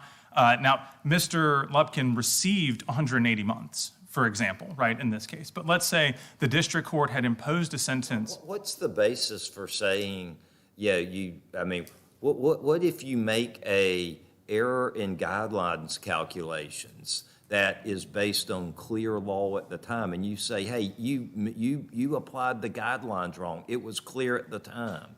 Because the categories are different. One is an illegal sentence and the other is not. Is that critically relying on the fact that we live in a post-Booker world, or would the answer be the same in a world where the guidelines were mandatory? Would there be any distinction at all? This court addressed a post-Booker case, and it goes again to my point about Booker not being retroactive. And forgive me, I don't have the site offhand. I know it's cited in I know it's cited in Cornett. But this court found that because Booker was not retroactive, an appellate waiver where the defendant argued that his sentence was illegal based on Booker was not valid because his plea agreement occurred before Booker was decided. But why doesn't this, I don't understand why the indicia that we look at to determine the validity of appeal waivers seem to be to point in the direction of a valid appeal waiver. We look at the plea colloquy, and the plea colloquy was unexceptional. The district court explained explained the waiver. One of the things I always look at is whether the district court was very forthright in the plea colloquy about explaining the waiver, and it was. And in addition to the plea colloquy, not only the plea colloquy, but the agreement itself indicates the possibility of an ACCA enhancement. So you're on notice not just once, but twice, both in the plea colloquy and also in the plea agreement itself, that there's going to be a possible ACCA enhancement. And the exceptions, ineffective assistance isn't involved, prosecutorial misconduct isn't involved, and the future changes in the law, I'm not sure what they would be, because he pled to a 922G, and there certainly hasn't been any, that I'm aware of, any change in 922G. And I don't think that the ACCA has changed materially from the time that the two agreements we're talking about. So it seems to me that the change, if there was any change at all, and I can't see it, is very different from the kind of earth-shaking change that was involved when the residual clause was declared unconstitutional and that ruling was ruled retroactive. So any change here, and I have to look hard to find it, would be sort of a very minuscule variety. And so if the plea colloquy was okay and the plea agreement was okay in terms of notice, and you signed the plea agreement, and I don't know why you wouldn't be held to the appeal waiver. Your Honor, because I compare it this way, to take Judge Heitens' example of 841B1C. Let's assume you had a plea agreement that said a defendant is agreeing to plead to a B1C offense, and the statutory sentencing range for this offense is 0 to 40 years in prison, and it contains an appellate waiver. And the defendant gets 40 years in prison, all right, goes to sentencing, gets 40 years in prison. The defendant would not be prohibited from arguing on appeal to this court that exceeded the statutory maximum sentence because it's an illegal sentence. Even though he agreed that there's an appellate waiver, he agreed to waive his appellate rights, he cannot waive the right to appeal an illegal sentence. My law clerk, let's be honest, I didn't find it, because this Broughton-Jones case is not cited in your brief, but I found it. That's not a case about an appeal waiver. That's a case about an informal agreement with the district judge at sentencing. There's no appeal waiver in that case. Is there not an appeal waiver? I don't think so. I thought there was an appeal waiver. I'm literally reading it on the bench, but I don't. I believe there is, because it's cited in both Cornett and Archie. No, this is the case. It's one final point requires consideration. The argument in that case was that the defendant acquiesced at sentencing to an. I could be wrong, because in fairness to me, I don't think this is cited in any of the briefs. In fairness to you, I'm literally reading this in real time right now. Yes. Your Honor, the first 2-3 head notes. Head note 3, defendant may waive her right to appeal if that waiver is a result of knowing an intelligent decision to forego right to appeal. So it does discuss an appellate waiver, Your Honor. Well, but it just says the appeal waiver is valid. But then I get to the part of the discussion that says, this, as you correctly say, the statute does not authorize restitution for particular types of victims in particular types of situations. This is the very end of the opinion, at least I think. And when the court is saying it's dealing with the sort of waiver issue, the waiver issue I see being discussed is the government made an argument that at the sentencing hearing itself, the defendant sort of acquiesced in this type of restitution. And the court said this sort of informal agreement does not authorize the district court to impose an illegal restitution order to preclude us from reviewing it on appeal. Can I just ask you with a little bit of remainder? So we do have to write an opinion in this case. So if we're going to write an opinion ruling for you, we would say this case is different from Taylor Sanders because blank. The sentence was illegal at the time it was imposed. But again, I will assure you that having sat through the Taylor Sanders argument, the defendant in Taylor Sanders said the exact same thing. Well, Your Honor, but that is the principle I can distill from this court's precedents regarding illegal Are you sentences. trying to push on us a notion of a categorically unwaivable right? To an illegal sentence, yes. What? You cannot waive the right to have an illegal sentence. You can waive all kinds of things. A plea bargain is itself a waiver of one's right to trial. Right, but Your Honor, and I see I'm out of time if I may No, finish. go ahead. This court has repeatedly said you cannot waive the right to, you can challenge on appeal despite an appellate waiver an illegal sentence. I mean, so we're going to get into the merits of everything right at the outset to decide whether something is an illegal sentence or not. Where does that leave the appeal waiver? It only applies in sentences where you are dealing with cases where the sentence, the statutory maximum is altered, or the statutory minimum is altered. It doesn't apply to guidelines issues. It only applies primarily to ACCA sentences and 924C offenses. This is the point. It's not whether it is altered, it's whether it's arguably altered. But I'm not sure that there is such a thing as an unwaivable right as long as the waiver is knowing and voluntary. There is something that troubles me about this, and that is that you got a good deal out of the plea bargain. You got 2 nasty counts dismissed, and that's a good achievement. So you got the benefit of the bargain. When the government enters a plea bargain, it's bargaining for saving of time on trial and saving of time on appeal. And when we have to litigate appeal waivers and look at the merits or peek at the merits and everything, we're depriving one side of the benefits of the bargain.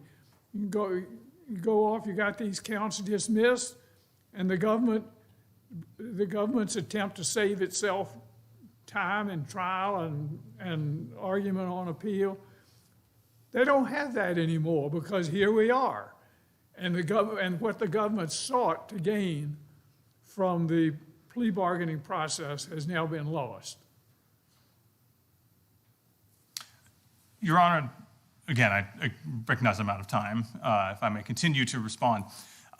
The government knows as well as the defendant does that the defendant cannot waive the right to challenge an illegal sentence on appeal. So the government went into this with as open eyes as the defendant did. But that's not the phraseology that the plea agreement uses. The plea agreement talks about changes, and I'm not sure that either the ACCA or the 922G involves, in either one of those statutes, has involved changes. The wording of the plea agreement does not talk about illegal sentences or right to challenge this illegal sentence or whatever. That's not one of the 3 exceptions. But a defendant does not have to reserve those rights to challenge this. The defendant cannot. Then what's the use of the text of the plea agreement if there are all sorts of preserved rights that aren't mentioned in the exception? To review the arguments the defendant could raise, but is agreeing to not raise by signing the appellate waiver. That's what's limiting in the plea agreement. I just said one thing. So you are right. There is an appeal waiver in that case. The court deals with whether it's covered by the appeal waiver. It's early in the opinion, so I'm basically trying to spare you the need to file a 28J letter to tell me that the opinion actually does talk about an appeal waiver. So I was wrong. Thank you, Your Honor. And I will, if there are no further questions, I'll Hey, reserve you've got some rebuttal. rebuttal time. I don't mean to cut you off if you had anything.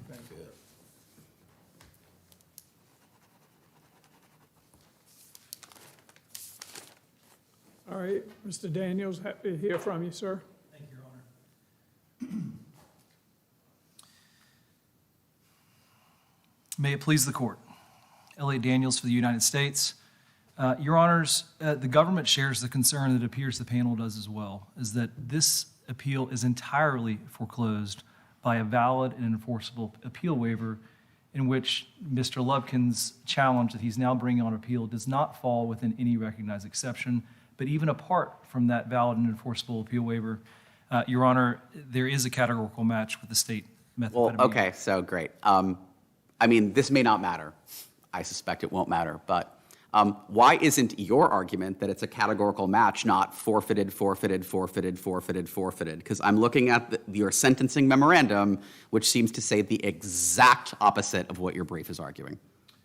Your Honor, I admit below reading the record, even again last night, that there were several points where the government was inartful, where we were unclear. This is not inartful. You admit the text does not match, and then you say it doesn't matter because you sort of fall back on the, as a practical matter, they're not going to. But as a practical matter, they're not going to is not the same thing as saying there's a categorical match. But we also wrote in the record below that the state statute is a categorical match. That's at JA 157. I'm looking at JA 1. I have it right here. Right. JA 152 and 157. Unlike the federal definition, comma, South Carolina does not limit its terms to only optical isomers. The government recognizes that the text of the statute initially appears to be overbroad because it includes isomers that the federal definition does not. But that is the argument that you are now making right now, that it doesn't include isomers, that the federal statute does not. Your Honor, we'd submit that a waiver is a much higher bar than the... This is a waiver. This is forfeiture. This is straight up forfeiture. Or it's what my friends at the Supreme Court of Virginia would call approbate and reprobate. You can't say one thing, have a court accept the argument that you make, and then make a diametrically opposed argument on appeal. Your Honor, frankly, the case law governing this, the categorical match, particularly as it applies to the... Yeah, it's confusing, it's hard, but nothing would have stopped you from arguing belts and suspenders. In the first, it's a categorical match. Second, in the alternative, even if it's not, we still win. But that is not what you argued below. Right. The focus below was the reasonable probability step. We started... It's not just the focus. You gave away the first issue below. Well, Your Honor, I'd submit that under Olano, it has to be an intentional relinquishment. That's waiver, not forfeiture. And we'd submit that, Your Honor, what we did below was not that intentional forfeiture or waiver. No, I was with you right until the end. Olano says there is nothing intentional about forfeiture. That's what makes forfeiture different than waiver. Forfeiture is, I didn't mean to do it, but yet I did. Sure, Your Honor. Are we drifting into the merits? We are, Judge. We're talking about categorical matches and whether if I hear the word isomer, my alarm bells go off. But are we drifting into a discussion of the merits? We are, Judge. So why would we do that? I don't think we need to here. And I appreciate Judge Hyten's questions, and it's something that I considered reading the record as well. I mean, Judge Hyten's questions are very apt, aren't they? I mean, they kind of smack you going and coming. Something we discussed plenty in preparation. So it's, you know, it's sort of embarrassing, really. But your point is for the appeal waiver to mean anything, we can't drift into the merits. That's right. And if we start getting into isomers and categorical matches and all the rest, then that's not where you want to go for the reasons my colleague pointed out. Your Honor, you don't want to go there. Well, I don't think that the law permits Mr. Lupton to go there, respectfully. There is a valid and enforceable appeal waiver. The Cornett exception does not apply here, and I'm happy to address. It seems to me the strongest argument is to say the appeal waiver here is valid. The indicia that we normally use to assess the validity of the appeal waiver is valid, that the plea colloquy was unexceptional. The plea colloquy gave notice of the ACC enhancement. Then there was a plea agreement in addition to the plea colloquy. The plea agreement gave notice of the ACC enhancement. The plea agreement was signed by the defendant here after proper notice. The three conditions aren't met, and 922G hasn't changed, and the ACCA hasn't changed in the kind of material way that we were talking about earlier, where a residual clause was ruled unconstitutional. And let's call it a day, the appeal waiver is valid for those reasons. Isn't that a straightforward way to go at this? Yes, Your Honor, and we completely endorse and accept and agree with that analysis. Your Honor, and I'd also point out that the record's even stronger than we've let on in this hearing. It's not just the text of the plea agreement, but it's also the Wooden filing at JA 28 and 29, where the parties signed and agreed that the decision as to whether he is an ACCA defendant is, quote, a question reserved for the court to decide at sentencing. Waiver, I mean, the whole genesis of the notion of waiver was that a waiver has to be knowing and voluntary. That's right. And if you go back to the term waiver, that it's knowing and voluntary, this waiver was knowing in multiple places, and this waiver was voluntary. Nobody forced him to sign the plea agreement. He signed it on his own accord. He was counseled. So if the notion of waiver means anything, it would mean that a plea agreement, plea colloquy in which a person was put on notice is valid. We agree, Your Honor, and it's in the text of the plea agreement, it's in the Wooden filing, it's in his own counsel's words. At the change of plea, his own counsel wrote, quote, we've explained to Mr. Lubkin that that's a sentencing issue, JA 34, as to whether he's an ACCA. The government summarized the potential penalties he faced and said at JA 49, quote, if the court determines at sentencing that he is an ACCA, this was completely foreseeable. And just to walk through this, just again, in the way, like, so let's posit, he's on notice, he could be sentenced under the ACCA. No, that's not an agreement that he's properly, right, that's not an agreement he's properly sentenced under the ACCA. His lawyer's gonna argue he's not. And so if he wanted to preserve his ability to do the thing that you claim he can't do, in your view, the options are, don't sign an appeal waiver at all. Alternatively, try to get the government to agree to add a clause to the appeal waiver that says this doesn't cover an argument that I'm not covered by the ACCA. Those are the ways that he could have preserved his ability to do this, in your view. He could, Judge. Okay. In the White case, which he cites, which is 987 F. 3rd 340, one of the reasons this court allowed the appeal to go forward was because there was a special and modified appeal waiver included in the plea agreement that allowed him to challenge the Sort of like maximum. the sentencing equivalent of a conditional guilty plea. Exactly. And that's not present here. One thing I wanted to ask you here, why would you why would you agree to this third condition? I don't think it has relevance to this case, but I'm just thinking as a general matter, this third condition, changes in the law that will affect the sentence down the road, that seems to me to be a mushy, vague kind of thing that just going to cause you all kinds of trouble.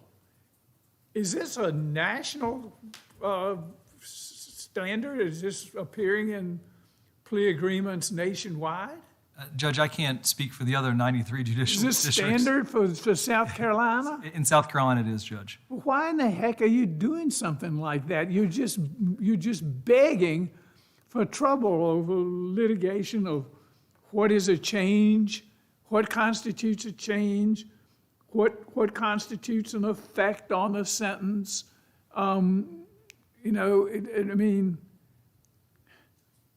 Your Honor, What law are we talking about? Case law or statutory law? Why would you put in something like that? The other two things, prosecutorial misconduct and ineffective assistance of counsel, okay, those seem to me cabined. But this seems to me to be begging for trouble. And I don't know why it keeps as you say, is going to be popping up in all these agreements. Your Honor, Don't you think, do you see the problems? Sure, I do, Judge, but I think what it shows is the reasonableness that the government's entered into these appeal waivers. And we're recognizing that, particularly in the 2255 context, the law is evolving and it does change. And within the time period with which they may be able to file, there may be something that the court should consider. Your Honor, I don't even think Mr. Lubkin is submitting that it falls within any of the exceptions for that matter, much less the third. But as for the policy behind it, Judge? I don't think it applies to this case, but it may actually, I mean, who knows? 3, 5, 10 years hence, we may have an appeal based on the terms of this. As for the policy behind it, Judge, unfortunately, for this panel, So you might want to relay your concern about this. I'm happy to, Judge. It is something that's above my pay grade, and I can't entirely enlighten the panel on the policy behind it, unfortunately. But I think that Your Honor has also pointed out to Mr. Lubkin the extraordinary package of benefits that he got in exchange for this appeal waiver. I don't want to overlook the guidelines that the government agreed to stipulate away, which is more than 10 years on the advisory guidelines that the government has agreed to not pursue the attempted murder cross-reference when he discharged a firearm twice in the direction of the police. That lowered the bottom end of his guidelines from 360 down to 235, more than 10 years off the jump. In addition, we also agreed to not pursue a possession of a stolen firearm enhancement. That's another 2 levels. And this matters because against the baseline assumption that as high as this sentence is, once the ACCA is triggered, the maximum is way, way, way higher than he got? It was in the bottom end, 360 months. And with the guideline stipulations away, the government agreed to enter in exchange for the appeal waiver. It dropped from 360 down to 235. So we started with 10 years off of the guidelines in exchange for this appeal waiver. But we also moved to dismiss in reliance on this. And that's because the statutory maximum under the ACCA is life? It's life, yes, Your Honor. And we also agreed to dismiss the 924C discharge count. What was the statutory maximum if he's not under the ACCA? If he's not on the ACCA, it was 10 at the time, and it's 15 now. We agreed to dismiss the mandatory 10 consecutive 924C discharge. The sentence was 15? Yes, Your Honor, it was a 15-year sentence. And we agreed to dismiss the 15-year carjacking felony, but the benefits don't just flow for the government. There are 5 victims in this case, and we promised them finality when we entered this plea agreement. We negotiated with the federal public defenders. We went back to the victims and said, this is the deal that we intend to strike with the defendant. Do you support it? What statements would you like to make to the court? And we have told them that in exchange for the benefits we've given Mr. Lubkin, the case is over. There were 2 police officers who had bullets fired in their direction. There were 3 people who suffered a carjacking. They also would be losing the benefit of an appeal waiver and finality if the rule that Mr. Lubkin advances is the law. I'm concerned about that we haven't touched on it in oral argument, but the briefing on the categorical match with regard to the serious drug offense was extensive, and getting into isomers and this and that, and I don't like the direction of it because it, if this is going to be the standard here on out, then we're going to have a fully briefed appeal, whether we get into it or not, that deprives one side of the benefit of the bargain. They've already lost the benefit of their bargain. The government has to a considerable extent because you bargained not to have to brief this doggone question of isomers and the rest. That was part of what you bargained for. And you've lost the benefit of that with this extensive briefing on that question. We have, Judge, but I would submit respectfully that published authority on the waiver question would help avoid this problem in the future. And that's what we're asking the court to do. If we can get some clarity and a published opinion on this waiver question, it may prevent us from having to come up here. Waiver of the appeal? Yes, Your Honor. Okay. Some clarity that it is enforceable, that there's not. That a future person who signs an appeal waiver is not allowed to do this. Yes, Judge. it would help all of us. I think it would save judicial economy for the defense bar, for us, and the panel alike to have that published authority. All right, thank you. Seeing no further questions, we rest on our brief. Your Honors, thank you very much. Judge Quattlebaum, you have some rebuttal time, Mr. Thompson.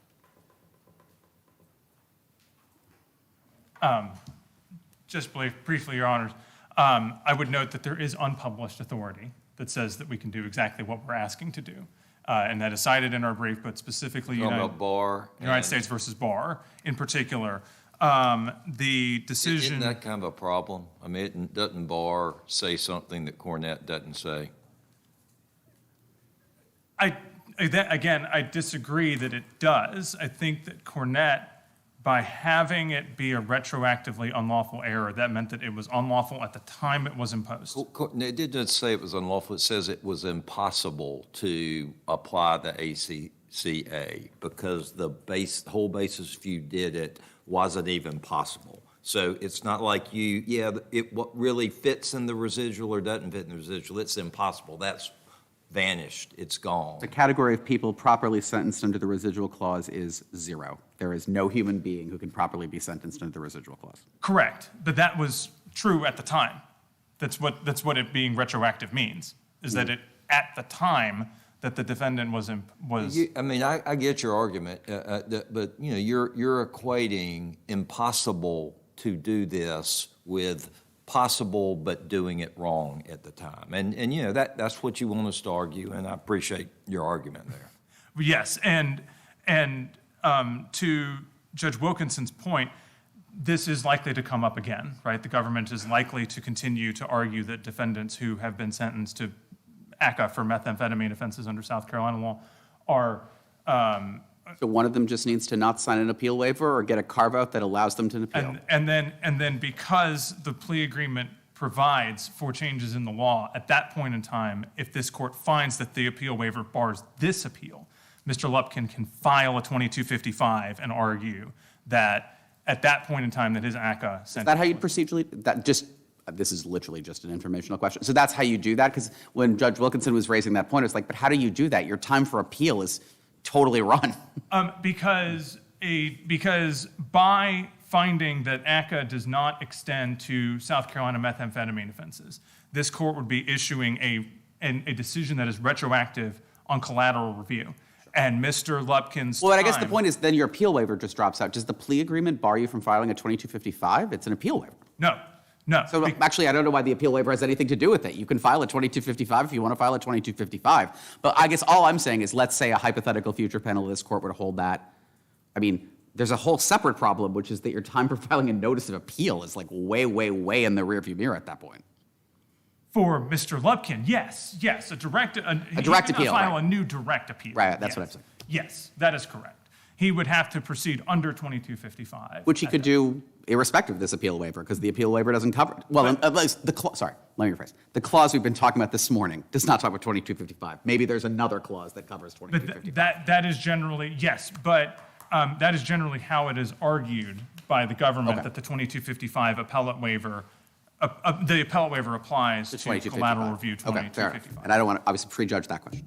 And so that is perhaps, if this court, again, concludes that Mr. Lupkin cannot proceed forward with this argument because he waived it in this appellate waiver, then he would then need a subsequent decision from this court. But at that point in time, if this court issues one, then he can file. So now that we've surfaced and discussed and realized that Broughton Jones actually does talk about waivers, again, my bad, don't need to file a 20HA.